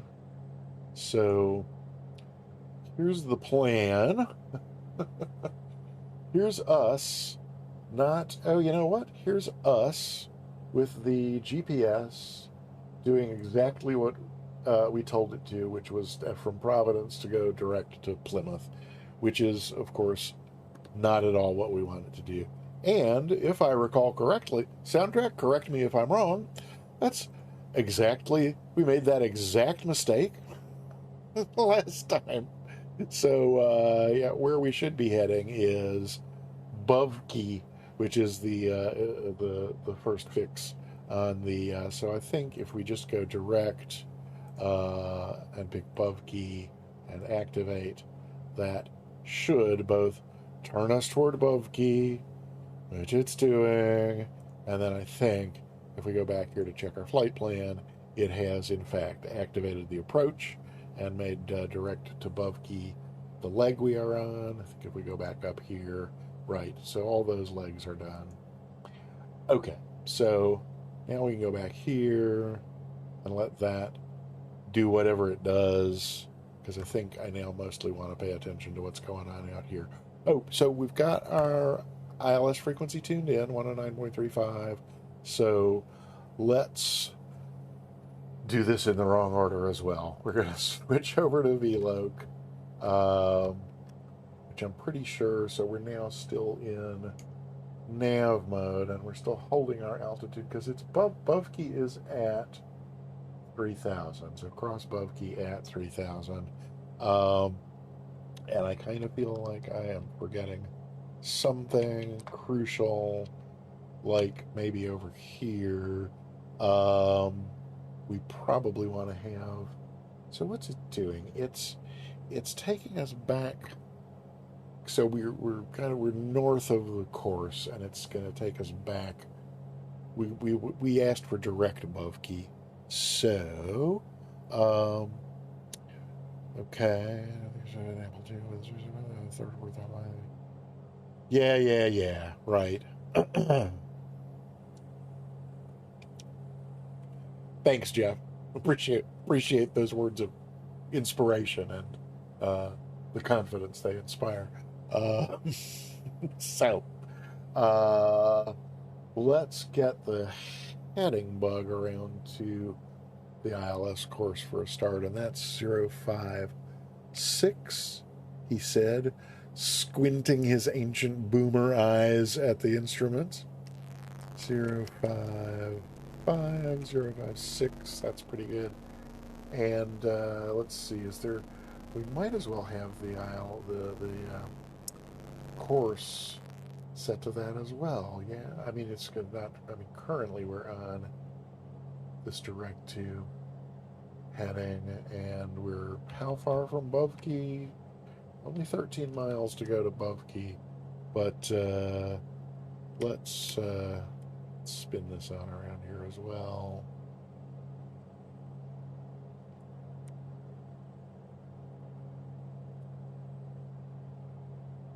Okay. We just click to find out.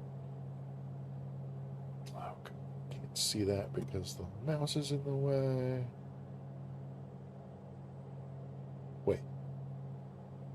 GPS nav. Heading. VLOC. Check LS. Then nav on VLOC. I'm Mark, thank you for the lurk. Wait, could you stay around long enough to translate whatever that is Jeff just put in the chat into English for me? That would be exceptionally helpful. I'm a little concerned now that is it because I'm in VLOC with wait. Oh, it's because it's the ILS that's tuned into. So I should still be on. It's I'm quickly losing hope. Oh wait, make. So if I change that to now the cursor is over that again and I can't read it. GPS nav heading. VLOC, check out then nav on vlog. Make is what I was going for. Typing is hard. Mystics, did I actually say hi? Something tells me I may not have. I heard your welcome sound. So is the reason we're not going to Bovkey the fact that, or are we kind of ish? Not really. So it's probably because I went ahead and switched this over to VLOC, and it's in nav mode, which means it's just heading for this. It's just heading for this, and it doesn't really care about Bovkey. Whereas if I had left this on GPS, like if I switch this back to GPS, it's probably going to turn us right to Bovkey because I see direct Bovkey right here. So maybe we'll let it do that until we get a little closer, and then it's okay, Mystics. Yeah, because I started to sing along with Julie, and then remembered that I'm not supposed to sing along with the welcome sounds because we're out of sync. And then I think at that point, called Nebo. Only you can test the bottom limit there. So, how long does this say? I know I didn't start the chrono right when we departed, but 13 minutes so far airborne. Well, that's actually not bad. I was just going to point out that this is our departure here, and we went way over like there, and then up here, and then kind of back, and so that all seems kind of silly. And this still does not seem to be taking me to Bovkey, but we are close enough to this darn ILS that I just want it to intercept, and then I'm going to turn the autopilot off. So are we still on? We're no longer on nav because I switched that. So now is it going to just swing me around to the? Well, it's just it. So I think it's going to intercept our course, and then at that point, like I said, I think I really do want to just try to fly it myself. So what I should certainly have done well before now is brief the mist, since that's what we have to fly. And do you even want to see it? I don't know. Let's I guess bring it up momentarily. No, let me get myself. Let me make sure that I am. That's should be coming in over here. Is that needle moving in or not? Let's see. Seems like it is. Oh, and from Bovkey to Ayedi, our next thing, we want to come on down to 1,700 feet. So I think it's time to take the autopilot away and see if we can't start a descent. See if we can get a gentle descent going. Let's reduce power a little bit. See what that gives us. We're going awfully fast as well.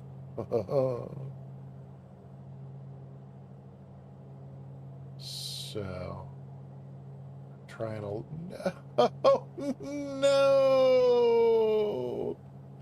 So I tried just the tiniest adjustment to the trim wheel, and no. So, what do you think? 1,000 down, and then oh, so the course is already gone. There was a time in the past when I could do this, when I could do this, where I could get it to go both laterally and vertically where I want it to. That time is clearly in my past. So, okay, we settle in at a. How is this needle getting further and further to the left? I've got a 2 flag, so there's not anything weird like reverse sensing. Okay, here it comes. It's gradually coming back. There must be more wind than I thought there was, because boop. Now, okay. So I overcorrected, and I lost my descent.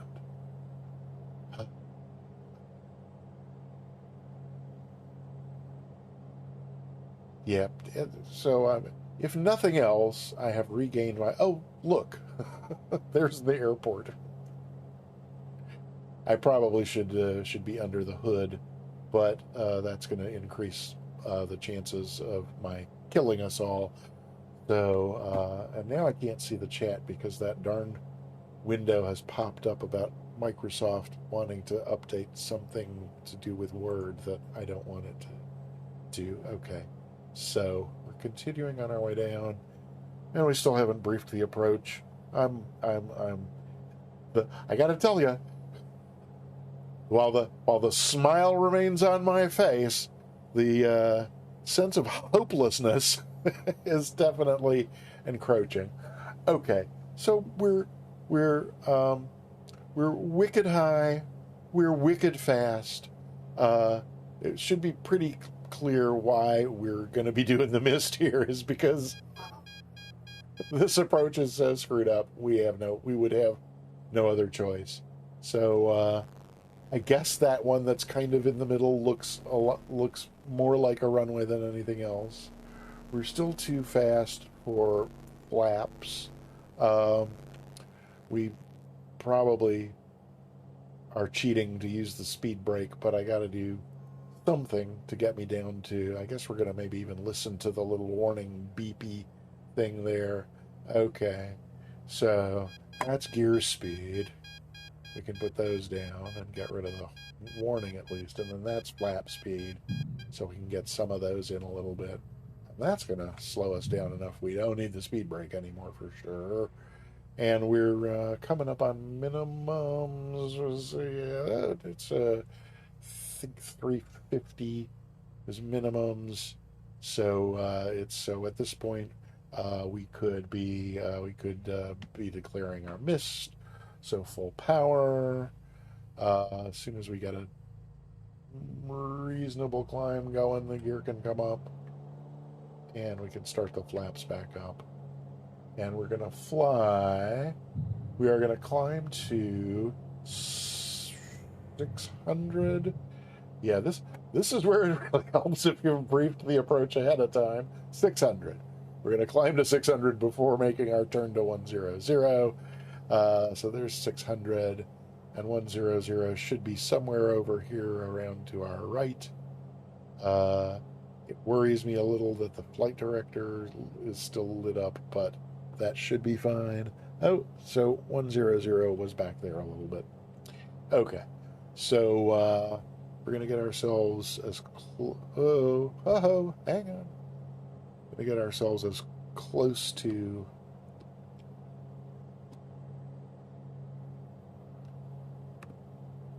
that's not what I wanted. See where 100 was. Right there. Okay. So we're going to kind of try and stay on that heading to up to 2,000, which we're coming up on. And are we going to try for an alt hold again? I don't think I have any prayer of entering this hold without some help, at least on the altitude. Hang on, why are you turning that way? Nope, see, here we go. Is this still in? No, that's in VLOC, but it shouldn't matter. It's,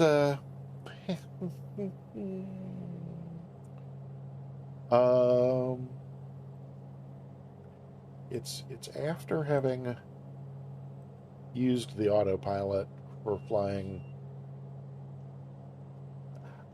I think I just need a lot more testing because so far, in every scenario I've tried, once I have used the autopilot to fly an approach, it will not. So it's I can turn it on and off, but it never lets go. I can manually turn to a heading, and as soon as I let go, it starts turning right back to whatever was on, and that's if these are all lit up or none of them are lit up. But at any rate, So what was that I was saying a short time ago about? Well, Cold Nebo, so what I tried experimenting with on Tuesday was because I have a strong suspicion uh, about the autopilot, the bindings for uh, the autopilot bindings on the Bravo quadrant were my number one suspect in the difficulties that I've been having here. And so, my intended experiment for, darn it. Oh no, no, no, no, no, no, no, no. Oh, look, I have electric trim back. So that's one of the things that happens when it's doing this is, it won't turn the trim loose. So, um, so what I attempted to experiment with on Tuesday was just not touching any of the the things on the Bravo that have anything to do. Oh man, I'm completely that have anything to do with the autopilot. I can't. Obviously, I can't fly, let alone talk and fly. Uh, so, well, I have the advantage of having the Navigraph moving map over. I don't know if you've noticed me stealing furtive glances to my right. It's not because there's an attractive person over there. It's because the Navigraph moving map is over there. And I have missed my opportunity to do a teardrop entry to this hold. So we're just going to keep going this way. I'm essentially on the inbound leg now. So we're just going to keep going this way a little bit further. And then we're going to turn and do a parallel entry. But I think what I was trying to say a short time ago was that Tuesday the plan was to just not to only use the virtual cockpit, the mouse and the buttons here in the virtual cockpit to interact with the autopilot, and that worked through at some point. I've gotten in a habit of okay, let's see, we're almost to, now I'm going to go a little bit further before I make the turn into this hold. I managed to stick with that experiment, but at some point I inadvertently, just out of habit, I discovered sometime a month or so ago that no matter what mode appears to be going on here, if I push the heading button on the Bravo, it snaps the bug to 0. And so those of you who have known me for, the year and a half or so I've been hanging around on Twitch and Microsoft Flight Simulator, that's been one of the things. Okay, we're going to go ahead and start basically a 180 here to get, oh, yeah, now you want to climb, do you? One of the things that I have really longed for, yearned for, would be a button that would just snap the heading bug to whatever the current heading is. And so while I have not yet found that holy grail, I did inadvertently discover that on the Bravo, if I push the heading button on the Bravo, if I push the heading button on the Bravo, it snaps the heading bug to north. And so with the difficulty that I have even seeing the HSI unless I zoom in on it, that's at least something I can see as a starting point to get me, okay. Oh, hey, Gold Nebo's along. Hi, Mwendo. Sorry for flying at you, but I'm re-entering this hold until we figure out what the heck we're going to try and do next. Jeez. So what I'm really wanting to do is just land here at Plymouth and wish everyone a good afternoon and move on. But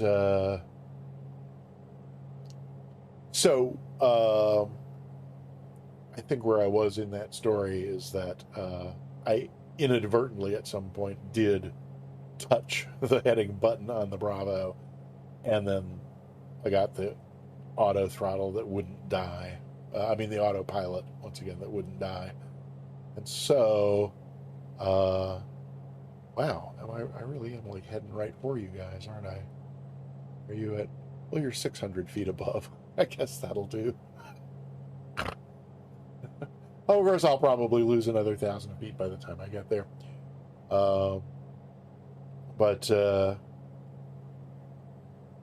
anywhere near, oh, no.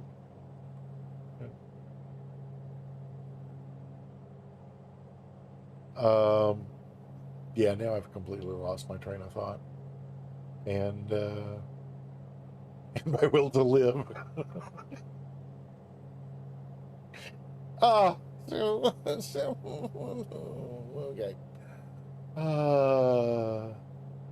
Yeah, did I? It seems like I probably promised Mark something on his way out the door, like that I would persevere and stay with it and not let myself be defeated. Okay, so it looks like I may, at long last, have found something approximating straight and level flight, and now it's time for the next turn in the hold. I really don't know that I have this in me. Uh, uh, let's see. I could at the very least be like, let's see, looking at that in the bottom and maybe this in the top, just so I have some kind of visual guidance. But let's go ahead and. Now, I was bragging on Slant Alpha for not gaining 500 feet in only starting a turn, let alone. I was bragging on Slant Alpha for all the hand flying he did when he did this flight. However, this part, however, he did allow the autopilot to keep him on altitude, and then used the heading bug for making the turns in the hold. So I'm not going to get too depressed over that. But so what I'm depressed over now is I'm afraid to turn the autopilot back on because it's going to take over the trim, and maybe it was trying to climb me to this 2,900 feet that's on here, but that's not armed for a capture. So there's probably, oh, you're on the window. You are on the ground. Piloted in the Boston VOR to figure out where Norwood is. Norwood, interesting. Oh, look, I blew right through my heading, my bugged up heading there. I'll just head back over there. So, I don't know. Is it worth trying to set this to 2,000 and this on and heading? I don't know. What's it doing with... Okay, well, that's okay. It's going to the bug. Is it... We'll see if it's gonna... Oh, capture lit up here with the 2,000. So maybe it's gonna do that. Maybe. We could... guess when the moving map over there tells me that I'm... Or really when it starts this turn. Well, yeah, so let's see. I'm going to need to start that. Yeah, so I'll start a turn when the moving map tells me it's time to start the next turn. And then when we roll out of that turn, we'll reset the chrono here. If I reset it now, okay, there it is at 0. That's fine. So let's try a turn to, it should be around to 342.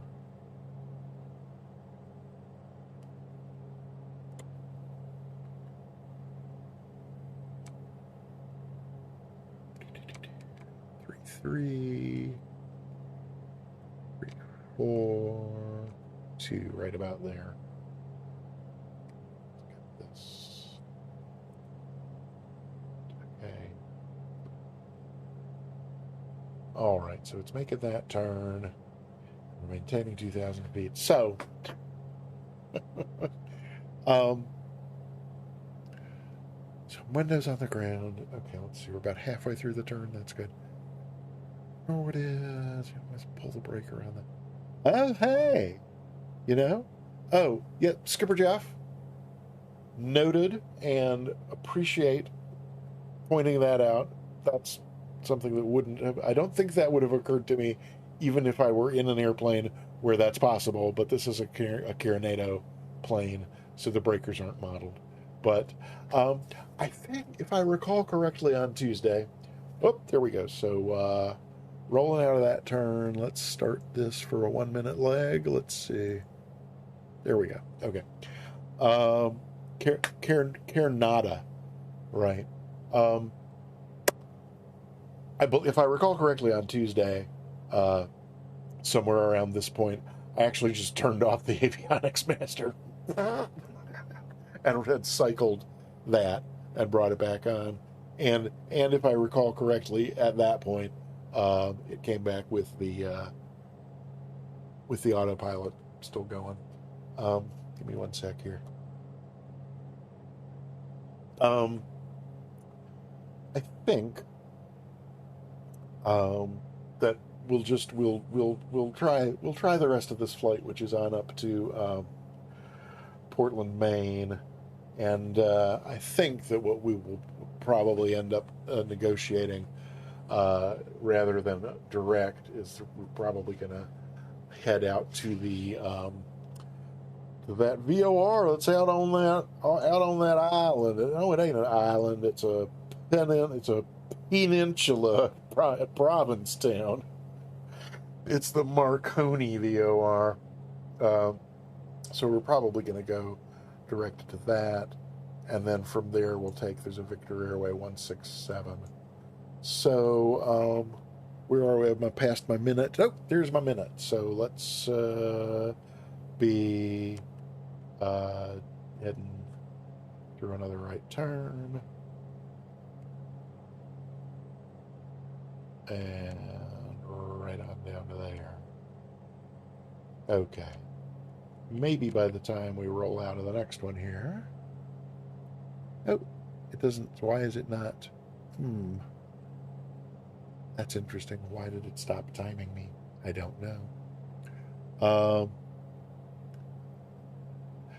So you're on the ground in Plymouth. Is that where you are, Wendo?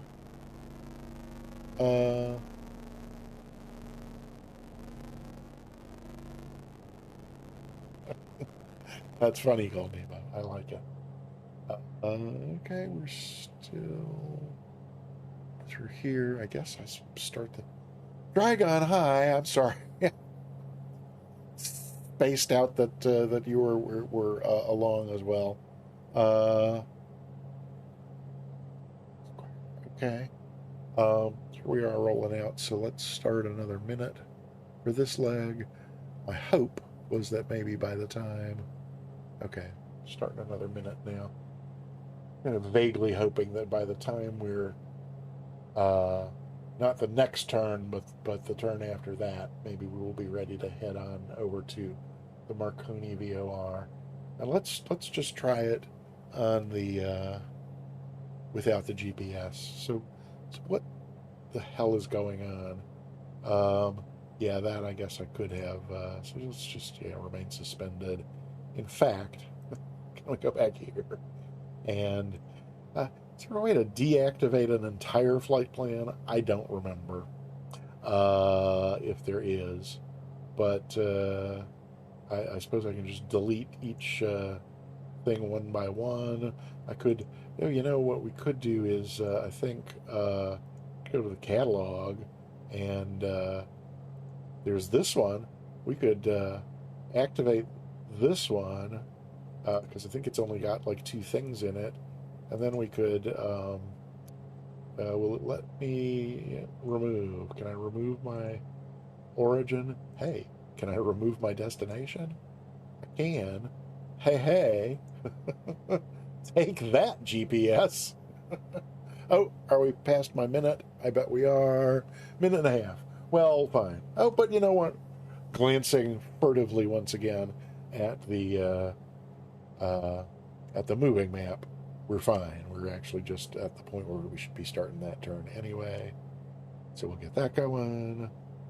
And I think the thing that's probably of I think the thing that's of main importance is, for all of this, we've been on the protected side of the hold where we're supposed to be. So even if things haven't been all that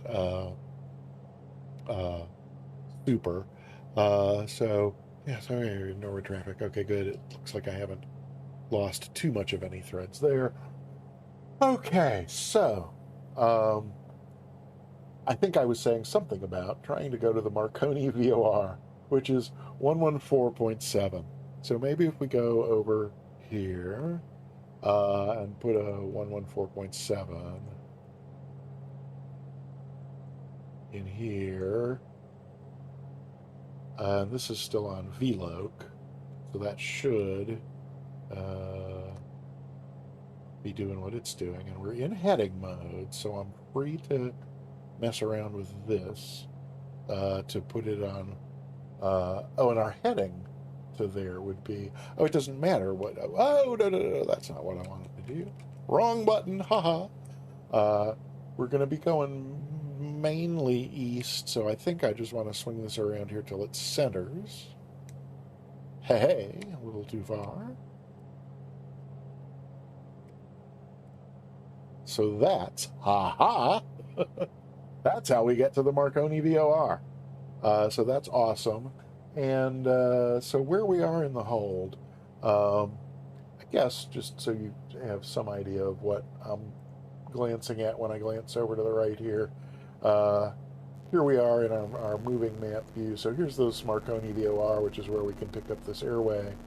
And this is our hold pattern that we've been flying. And so, I mean, I think the farther north we go here, the sharper a turn it's going to be to Marconi. So, I mean, I don't know of any reason. So, obviously, if we were doing this on the network and they hadn't already informed us that we can either restart or go home, which clearly they would have by now. By now, let's pretend we've negotiated a route with them, which is going to be direct Marconi and then the Victor Airways. So I think we really can at this point. Click back over there. I got to get you back over here, then I got to get me back over here, then I can do that. And then I think that we can just, so it's, yeah, all we actually need to do, I think, is switch this over from heading to nav, and that should give us a nice right turn to get us heading toward Marconi. And we'll see if it's going to do that. I think it will. I think it can. I think it can. I think it can. I think it can. So, Mwendo, if you want to fly along to Portland, that's where we're heading. Portland, as Soundtrack says there. By all means. Frequency change to Peeble. It's hilarious. Thanks. Tell Mrs. Peeble I said howdy, and thank you for coming by. SFC Sapper, thank you so much for dropping in. And Colt Nebo, 23 minutes ago, cheered 100 bits. Did I say thank you and already forget that? No, why would I mean Portsmouth? We're going to Portland, Maine.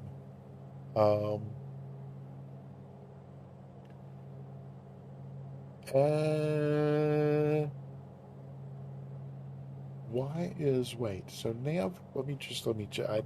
So hang on a sec. 114.7 is Marconi. Oh, but is this not, so,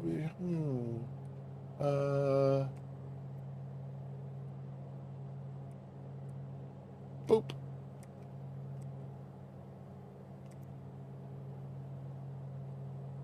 Okay, so now it's gonna, okay.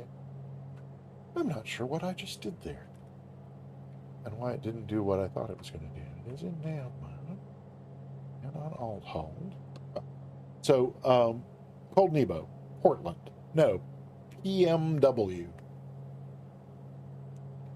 Sorry if is that, I think.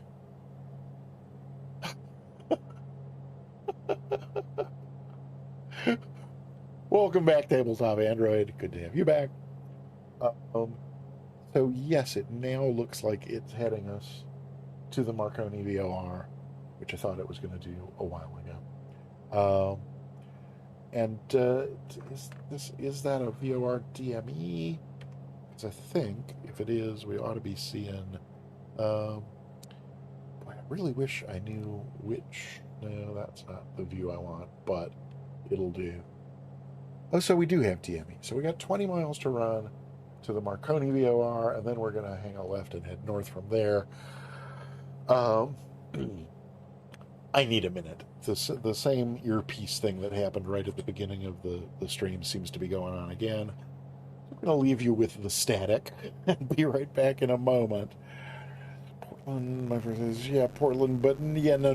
That's, yes, window, no. I'm not sure I can make it to Portland, Maine. Portland, Oregon is entirely out of the question. But so let's see. I can maybe leave you. Maybe I leave you with some sort of exterior view, even where we can see other folks. There's the folks who are flying along. Oh, but if I do that, well, you don't need the be right back screen and the music, do you? I'm just going to mute myself and leave that there, and I will be right back. Oh, that's right. We have a no. So there's the mic and the camera. Stream much, Moody? Somewhere I stuck it away down here somewhere because I never use it anymore. But there is one that's just. There used to be one. Oh, there it is. Okay, I'll be right back.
Ooh, look, a boat. Oh, boy. Okay, let's... Hey, there's Dragon getting a ticket. That's great. Let me see if I can get me back here. Hey, there I am. Okay, thanks.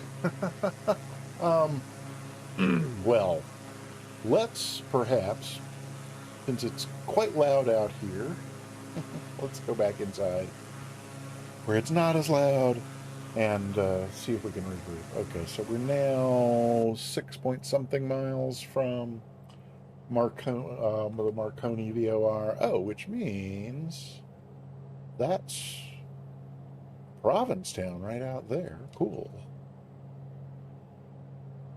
Well, I think our wing is kind of hiding where... yes. I think that's Provincetown right out there. So that's cool. Oh, so we should have something happening at the... Yes, when we get to the VOR here, we're going to need to turn to a heading of 002 for this airway. So let me see if I can get us... No, not without clicking here and then going there. And that wasn't really what I wanted. I wanted to be here. Seriously losing my will to live at this point. But there's 001. Wait, is it 002? I need to take another quick look. We're almost there.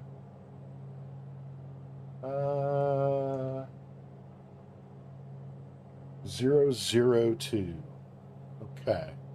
So, not going to touch that button that snaps it to north, but there's 000, 001, 002. Okay. And we're not quite on top of it, but we are within a mile, I bet.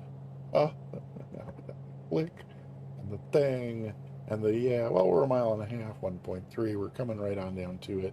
So I think if we go ahead and put this in heading mode, it's going to start that turn and get us reasonably toward the... oh my gosh, Ian Fisher is here. Welcome on in. Happy to have you along.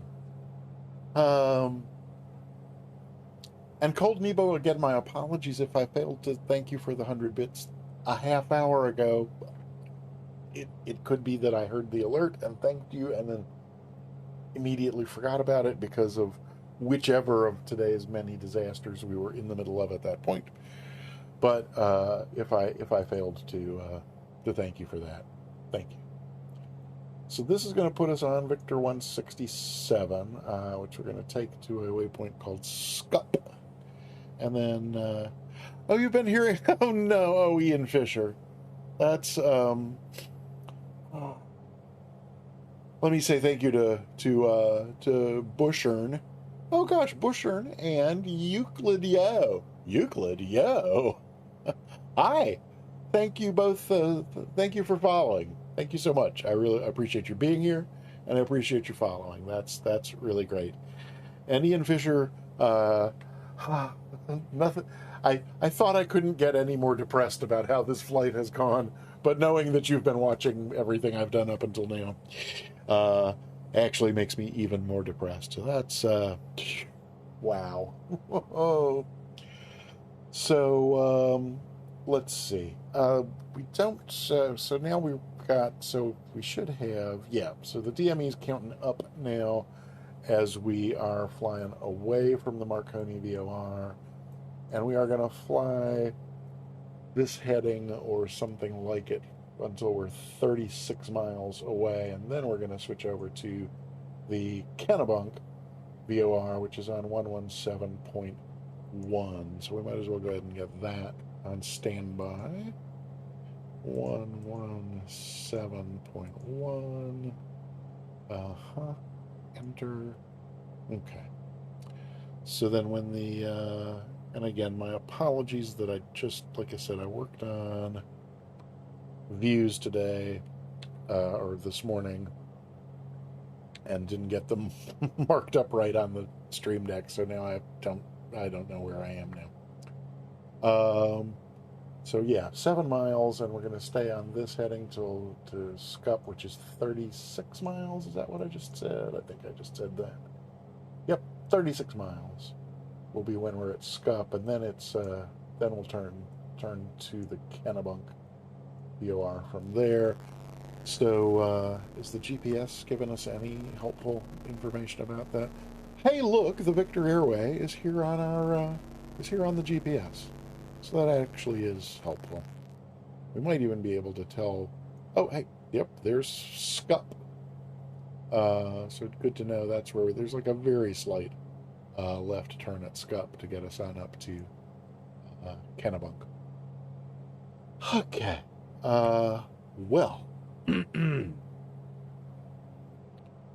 Classic case of the aircraft. Yeah. Yep. that's certainly the overall the the 30,000 foot overall context of what happened was me being miles behind the airplane, and yeah. Um, so let's so Dragon and Nebo and Mwendo, did you decide to stay on the ground at Plymouth, or where am I with regard to, like, what's a 180? Okay, so that's the tip of the Cape out there, Provincetown, Borough down here, and then that would put Plymouth back somewhere over there, and I don't see Mwendo. So Mwendo, I'm sorry if I lost the thread. uh, it wouldn't be the first time today. um, okay. Well, Mwendo, I hope if you decided to go to the other Portland, you're having a good time. So let's see. Now what? Probably shouldn't be burning 21.5 gallons of fuel an hour because we're still at the climb power where we left it from the disastrous approach. This is okay. We'll just keep picking whichever disaster's next. And oh yes, speaking of disasters, we're almost out of fuel in the right tank. fuel pump on. Head down here to the floor. Over to the left tank. Fuel pump off. And yeah, there's no cross feed on this, but then let's go ahead and see if we can maybe burn a little bit less.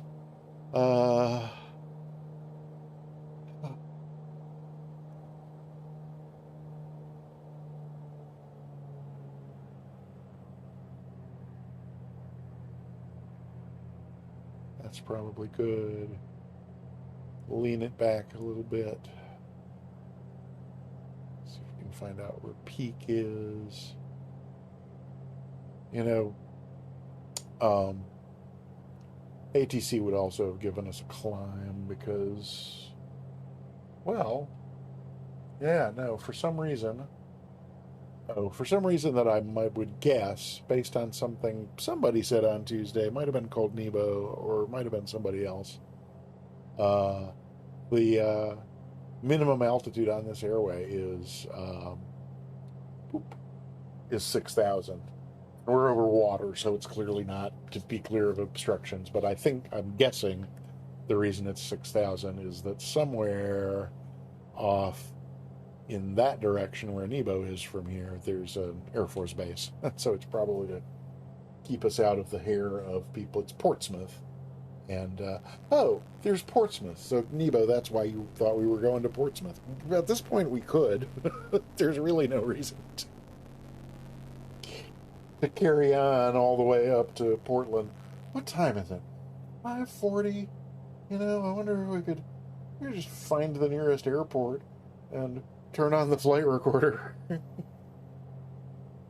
See if we've forgotten how to land, since we seem to have forgotten everything else we ever knew about flying an airplane. You know, but hey, if you're going to have a really tragically, horrifically awful flight, at least I get to have an awful flight surrounded by friends. So thank you for being here to witness my ignominy. Ooh, goodness, we have Latin from Mark. Mark. Is it Mark Anthony? Mark Android? I don't know. Let's see. Lorem ipsum dolor sit amet. Nope. No, I should know dolor, and consecutor is fairly self-explanatory. Morbi, I'm pretty sure has to do with dying. Wait, vestibulum. Technism. Nope. I'm completely clueless. But as long as the airplane's flying itself much better than I can today, I think I can swipe that and oh yeah, so the Android version doesn't have this, but the desktop does.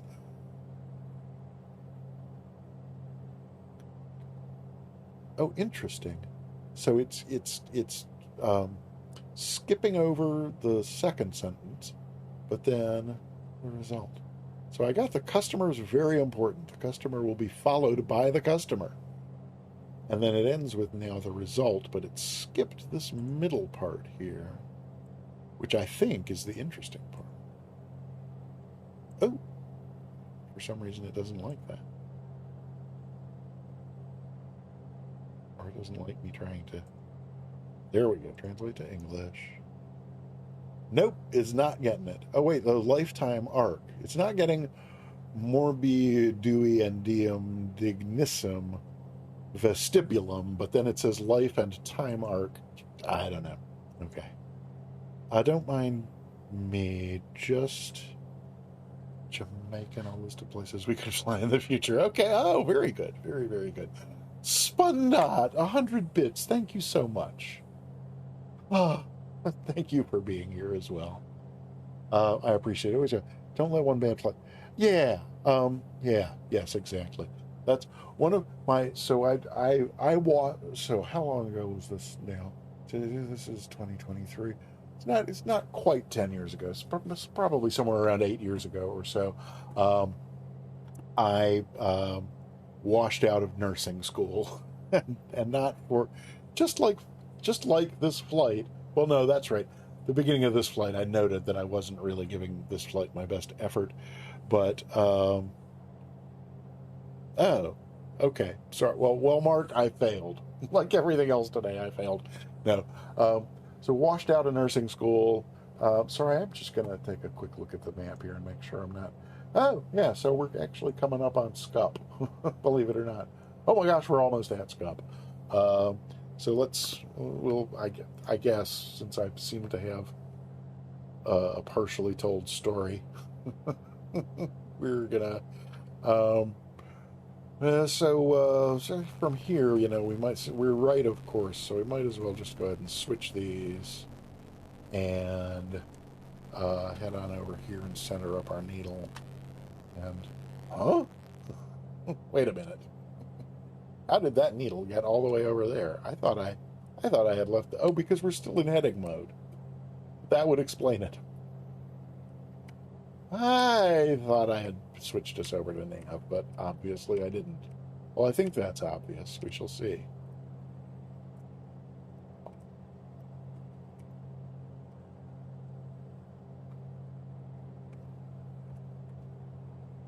I didn't.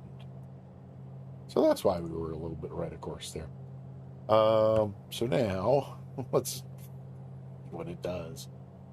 I think that now it should be guiding us to where we want to go.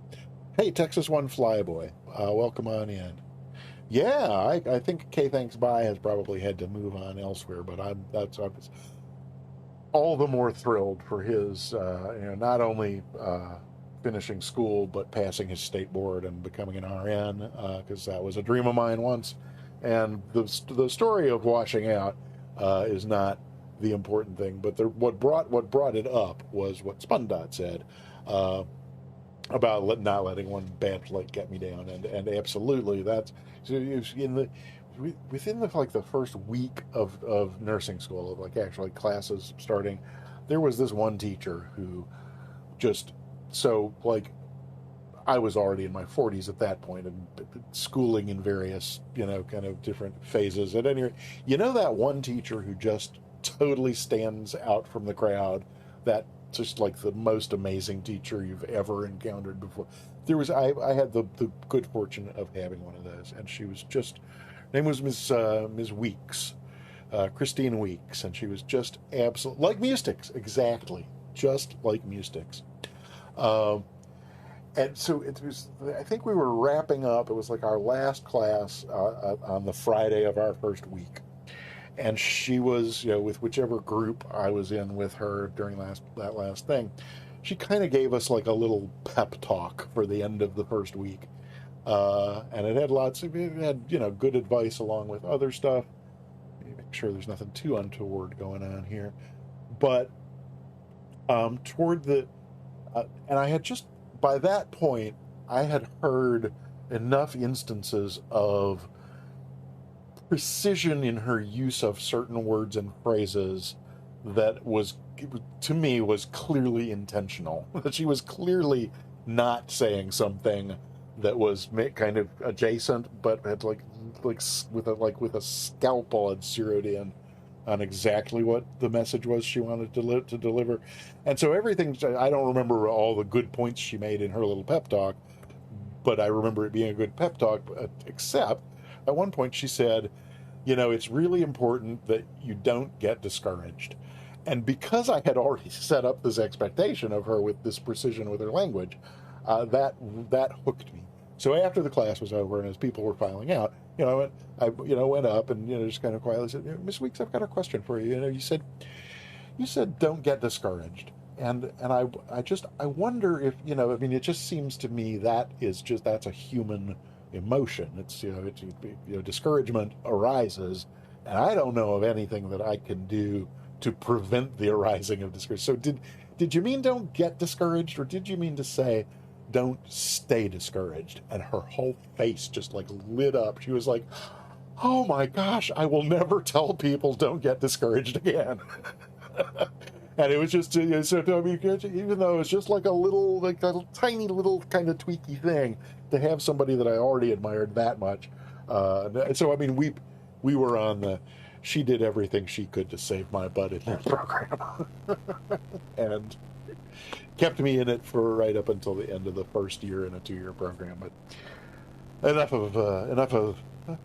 I've said enough about me. What do you think about me? No, that's another line from an old friend. Okay.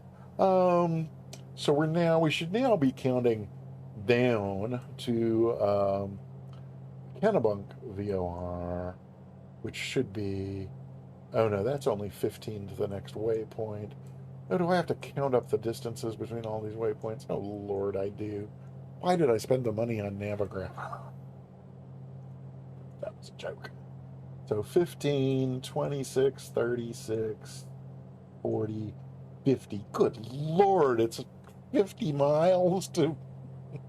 Okay, well, we're at 44, so we've done 6 of them already. Do I have 540? Yeah, we're okay. Well, and we got the 160 indicated. We'll be there in no time.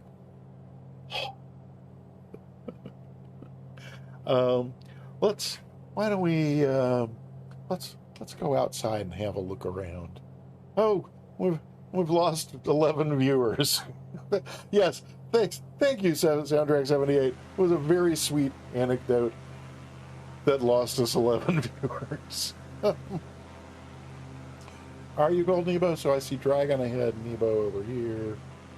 So you're over the mainland, I take it? Then, oh well, yeah. I guess the mainland is the only land around this part. I don't know, folks. I really seem to have lost it. So Dragon, you are in the, let's see, the 36. That's not the V-tail. The V-tail's the 35, and the 36 is the regular tail Beechcraft, right?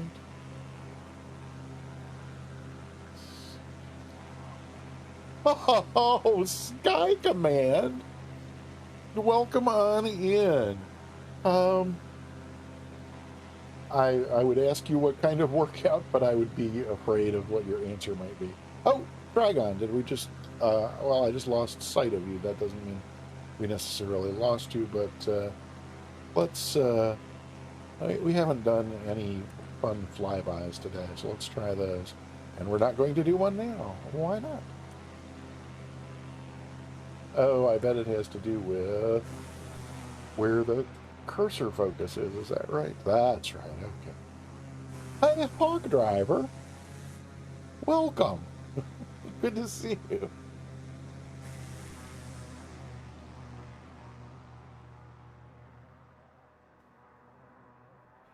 Okay. Not even that is lifting my spirits. Hi, hi, Hawk Driver. I don't see you in the chat, but I see you in the sky. Sky Command, I see you in the chat, but not in the sky. Um, oh, Dragon. Okay, well, great. I'm glad you. Oh, wait. Dragon, try if you have a second before you have to go. Try exclamation point spill. Wait, is it spill? No, slip. Well, I had all the right letters, just too many L's in the wrong order. But exclamation point slip. That should be working now. There we go. So is that? I hope that's acceptable. If not, let me know, and we'll find out something. We'll find something similar or nearer. But yeah, see you tonight. Thank you so much for flying along. Sorry it maybe didn't work out any better for you than it did for me. I hope it did. I just for some reason it took next to nothing to for me to just not have my heart in this today, and I don't know why.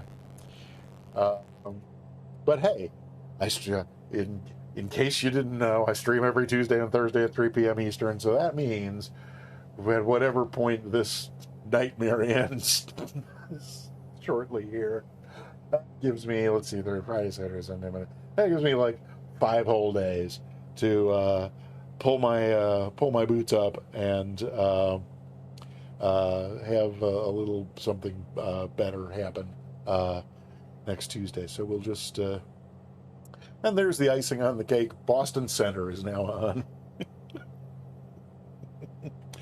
Oh, when I drift onto taxi? Okay, all right, good. Okay, Dragon, excellent. All right, well, good to know. All righty, and look forward to seeing you in Sim Caesar's stream tonight. In fact, in just an hour and 6 minutes from now is what it looks like. Is that right? Wait, yeah, about an hour and 6 minutes until GA Thursday on the Sim Caesar channel. An hour and 6 minutes that, from everything I can tell, is going to seem like several lifetimes. Hey, we could just land at can we land at Portsmouth? It's is it an army an Air Force base, or it says Portsmouth International at Pease. Oh, it's one of those combined things, isn't it? Where it's both a Pease Portsmouth. So I mean, I think we could land there, couldn't we? It looks like it has runways. Is anybody going to be horribly disappointed if I bail out of this flight by just clicking nearest and letting it get us there? Yes, soundtrack, exactly. That's exactly what's going to happen in the remaining hour and 5 minutes. We're going to do this 4-hour flight. So I'm not seeing any objections in the chat to no, I am not Mewsticks. I am so far from rage quitting that's just not even no. But let's find out what would happen if we went down here. Yeah, there's airspace, thanks. What would happen if we went down here and just went to nearest and airport? What's it going to say? Portsmouth Regional. Is that the one that we were just looking at? 18 miles at, boy, 18 sounds a lot. That 50 was just to Kennebunk and the beginning of an approach into, yeah, I'm not, that's going to take me right up to, no. I'm going to, I think I will be a lot happier during GA Thursday if I give myself a little break between the end of this flight and that. So 3 November Hotel 4. No, Portsmouth is KPSM. There it is, right there. About the same distance. Oh, yeah, the one I was... This one's a helipad. That would be the little dots of icing on top of the centers now on icing on the cake. Let's not do this. But if we click that, Oh, we're going to do a direct to. So is anybody going to object to me doing a PSM? Okay, PSM it is. Okay, PSM, yeah, number 4. Okay, or yeah, okay. Alrighty. So yeah, so let's just we got a direct to button here. Nearest airport, PSM, activate, and we got to put this on GPS for it to do that, don't we? Is it turning? Is it turning? Is it doing anything? It's not hanging a left. Oh, well, wait. What is it? Oh, that's not what I meant to press. Oh, nor did I mean to do that. Huh. Direct KPSM. Oh, I guess maybe it is going to turn. Or maybe it's not. Oh, it would want me to be in nav mode. And then it would turn. Oh my gosh, what's happening? Oh, hey!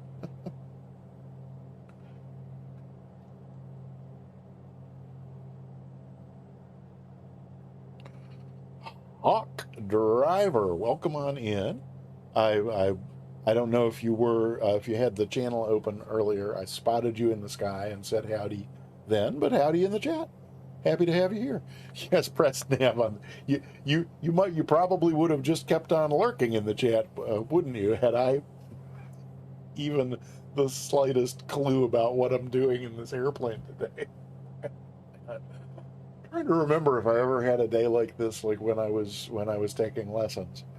I don't remember the instructor ever just saying, like let's just go back to the field and try this again next week. I don't remember whoever kind of saying that, but I think if there were an instructor in the right seat today, they would have said something along those lines a long time ago. Bear with me a moment. So,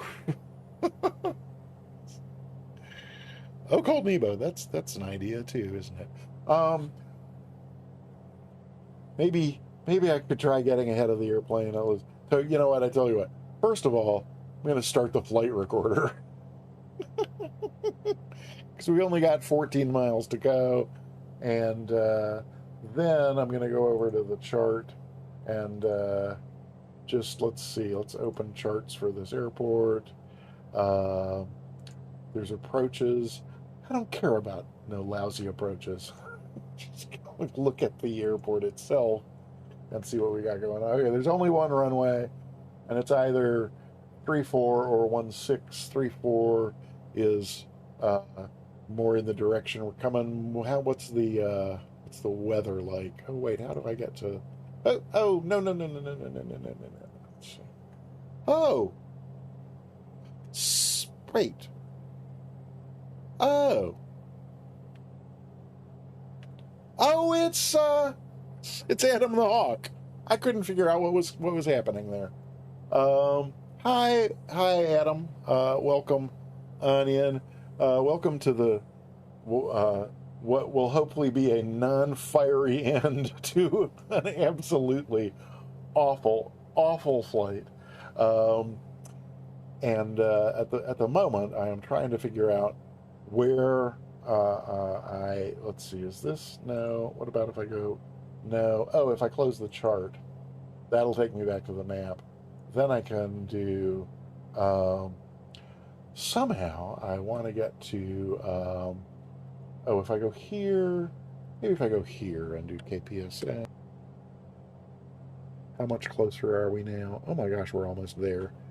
I'm clearly above pattern altitude. But, okay, so here's the airport. And now, wait, come on. Okay, there we go. Open airport, weather. Hey, all right. Where's the wind? 140. Well, that means we should swing around. Come in on 16, doesn't it? So let's do that. And then is this my... No. Oh, okay. So charts. We'll just go to that one and go here. So it's 16. So I think we're just going to make left traffic for 16. And is the field in sight at all? Even a little? It looks like it's somewhere kind of right over there. And 1-6 is going to be... Oh, Lord help me.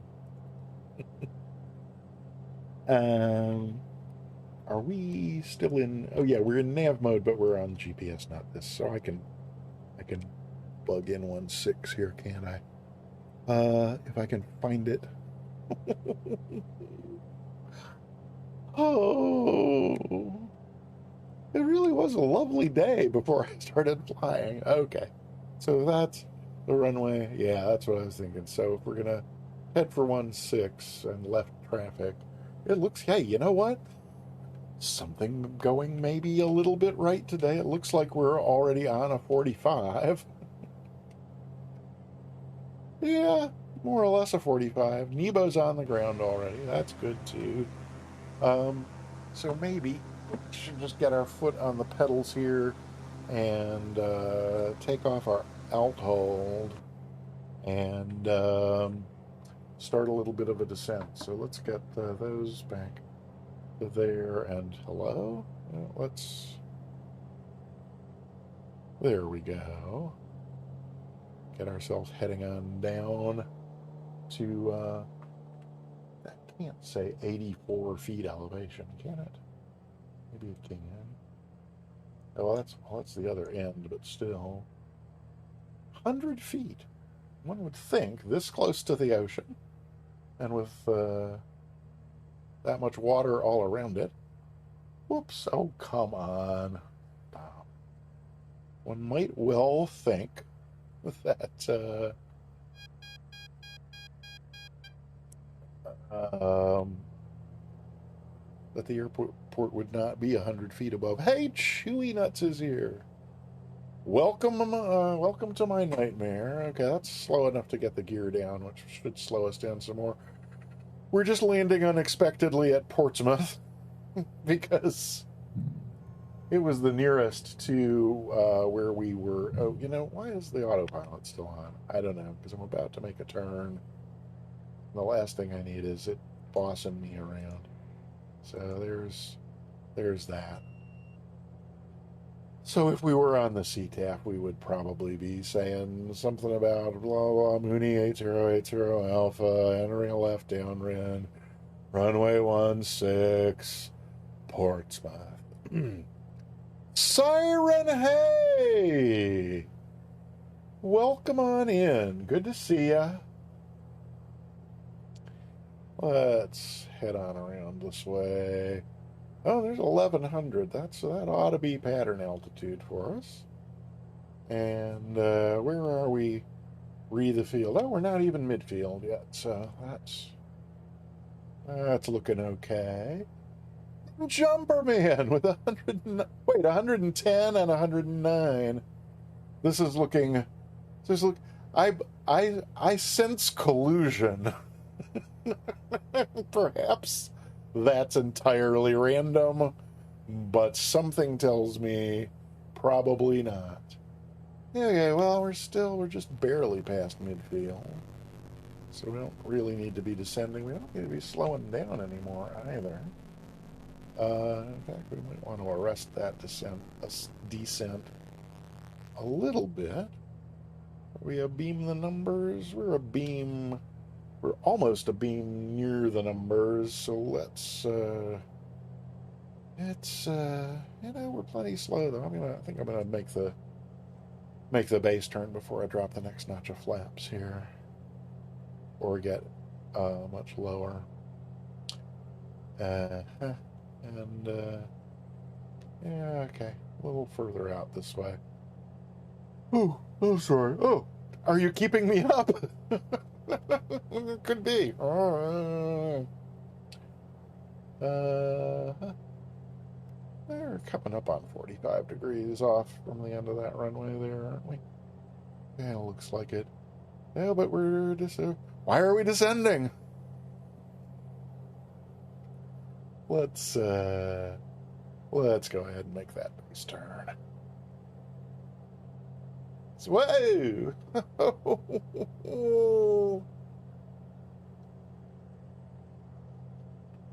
Oh, that was not pretty. It was as pretty as everything else about this flight. So yeah, let's have a second notch of flaps. And let's not overshoot. Okay.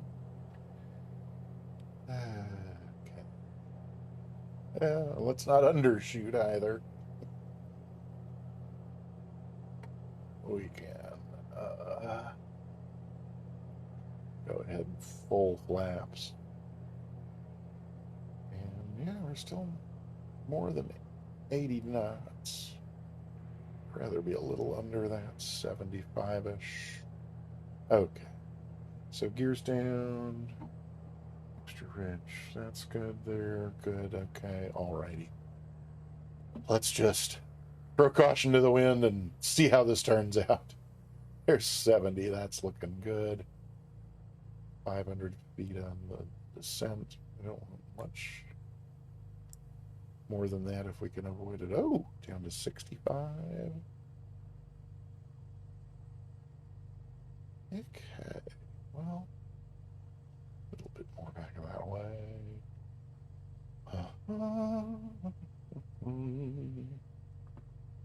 Yeah, okay. Ooh, can we stall it on? Apparently we can stall it on, or near enough. Alrighty then. Well, I not feeling it as far as the cheering crowd is concerned, but what do I know? Let's find ourselves a taxiway. Oh, this says Charlie is coming right up. Oh, it came right up and passed us. So what do we got next? Oh, no, let's turn around on the runway because it's a heck of a long way to the next there you go. All right. I knew Dragon was on to something. So if we had ATC, we would stop here and tell them that we're clear of whatever that was we just landed on 16.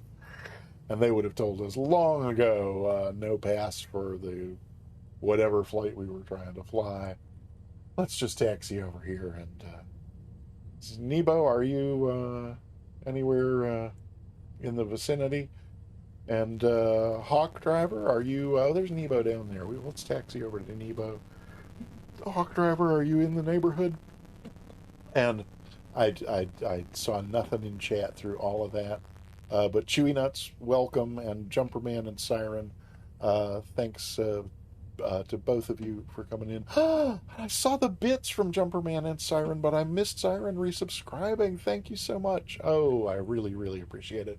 Thank you so much, Siren. And great to have both of you here. Oh, there's Nebo. Oh, and there's Hawk. Oh, Hawk Driver's coming in. Wait, let's throw the brakes on. Oh, that won't work. Yeah, it will. Oh no, did I miss your landing? I did. Oh wait, not quite. Almost. No, yeah, you're already down. Well, I'm sorry I missed that. Oh well. Hawk Driver 101, welcome to Portsmouth. New Hampshire, is that where we are? Scruffy Tam, welcome on in. Please.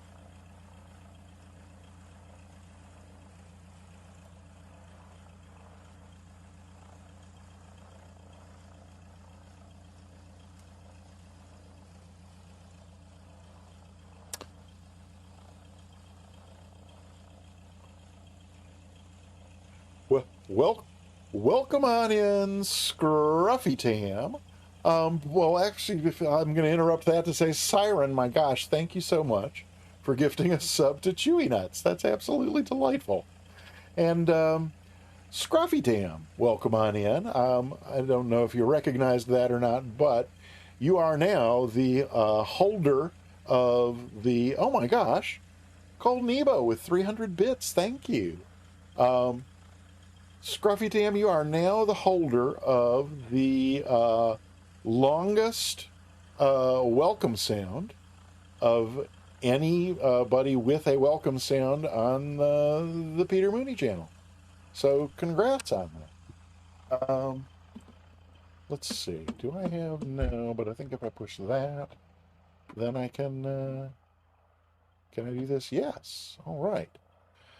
So here's here's me and Hawk Driver taxiing over to. Oh my gosh, Jumperman! Thank you for the gift sub to Hawk Driver. That's so great. Very, very, very sweet of you. And Cold Nebo, thank you for the whoa.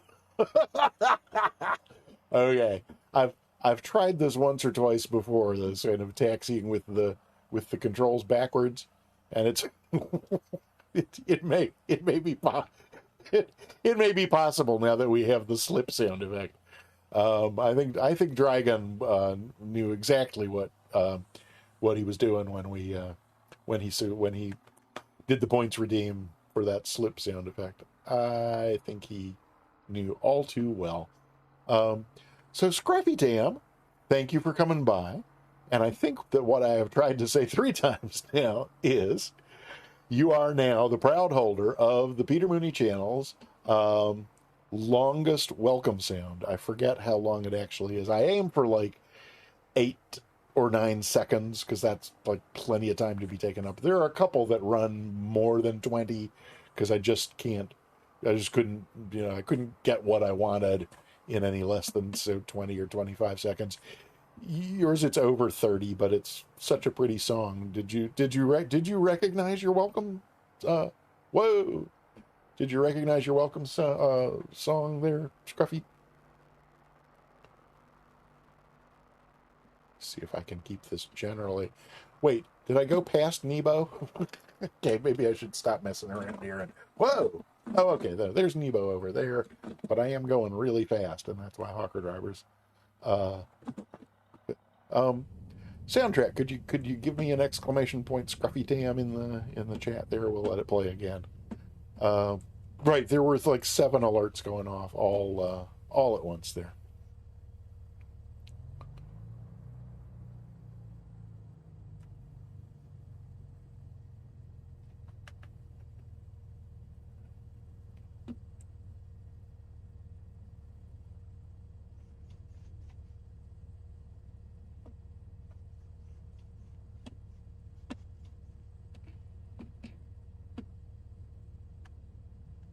Oh, let me see if I can get this into a.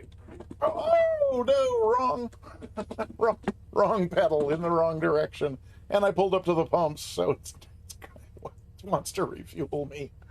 I'm done. I'm just so done. We're gonna do this way. There we go. Hog Driver, come sidle up next to me and Nebo, and we will. Yes, it's Scruffy. That's I can't call his last name now, but it's Philip. It's Bowen. Philip Bowen, isn't that his last name? That guy that you introduced me to. His music is just so amazing that when I got to your name on the list of welcome sounds that I was eager to make, there was no question that I wanted one from him. So I just went and listened to some more of his music, and that song in particular. If given everything, given a chance to do it all again, I would, is the message of that song, which I just love a lot. So, all right, we seem to be parked. Did I actually get the parking brake? Just at this point, no, I didn't. So there's a parking brake. I am so eager to get out of this airplane, I don't know what to tell you. So here we are. Let's see. Can I get... Oh, no, because I put that on, so I could taxi. So then here we go with... Okay, and we're already far enough away to get... I was hoping to get us where I could... Let's see. We do that, and this... Then maybe I can get right down close enough to the edge of the building here to... Nope, okay, we got to back off enough to get Hawk Driver's nameplate showing. There we go. And then far enough this way to get Nebo's wing. Oh, no. Come on. Oh, That's, I think that's it right there. No, we lost. Whoa.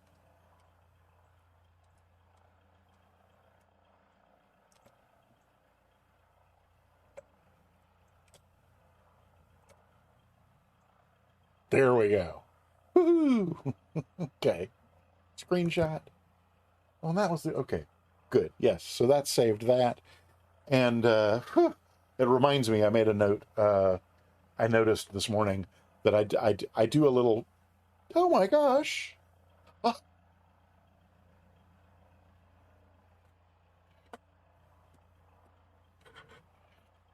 mm, I, oh, I, mm,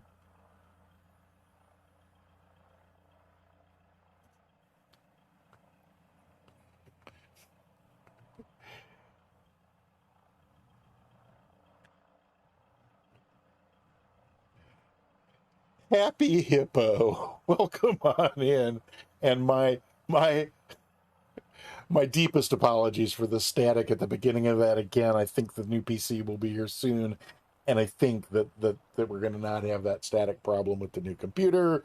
But yes, indeed, Scruffy Tam is the holder. More prior to Scruffy Tam's ascension to holder of the longest welcome sound on the Peter Mooney channel. That record was held previously by Dr. IPO or PhD IPO or Dippo, as some call him, or Hippo, as some call him, or Happy Hippo, as I call him. But Dr. IPO, lovely to see you. Thanks for stopping by. We're just wrapping up. Dr. Hippo and anybody else who has not already typed exclamation point ticket, type exclamation point ticket in the chat and press enter to get yourself a ticket for the drawing. We are giving away a free subscription to the Peter Mooney channel, or if you're the winner and you're already subscribed to the Peter Mooney channel, I will give you a free subscription to any channel on Twitch that offers subscriptions. And I suspect, even with 35 people in here, I suspect that we still have precious few. Oh, well, you know what? We've got 21 entries in the giveaway as of now, and that's more than I would have thought. So I guess let's maybe take a look at the replay, and then we'll do the giveaway, and then we will move on. So let me just hit that, and then, oh dear. um, yeah. So Tuesday, the little kind of glide slope. I mean, it's not a glide slope, but it's just the playback thing. But it shows your altitude in the it's Tuesday. It was this beautiful 3-degree straight line, and today it looks like I don't know. It looks like I had been taking some sort of illicit substance before. Now, the gear was, so just for the record, the gear was down before that. It was just, that's where I started the replay, and so that's where it was. But let me get the camera into some sort of more reasonable position, probably given where the sun is. It'll be a little bit better over here, would be my guess. Then we can go like this, maybe like that.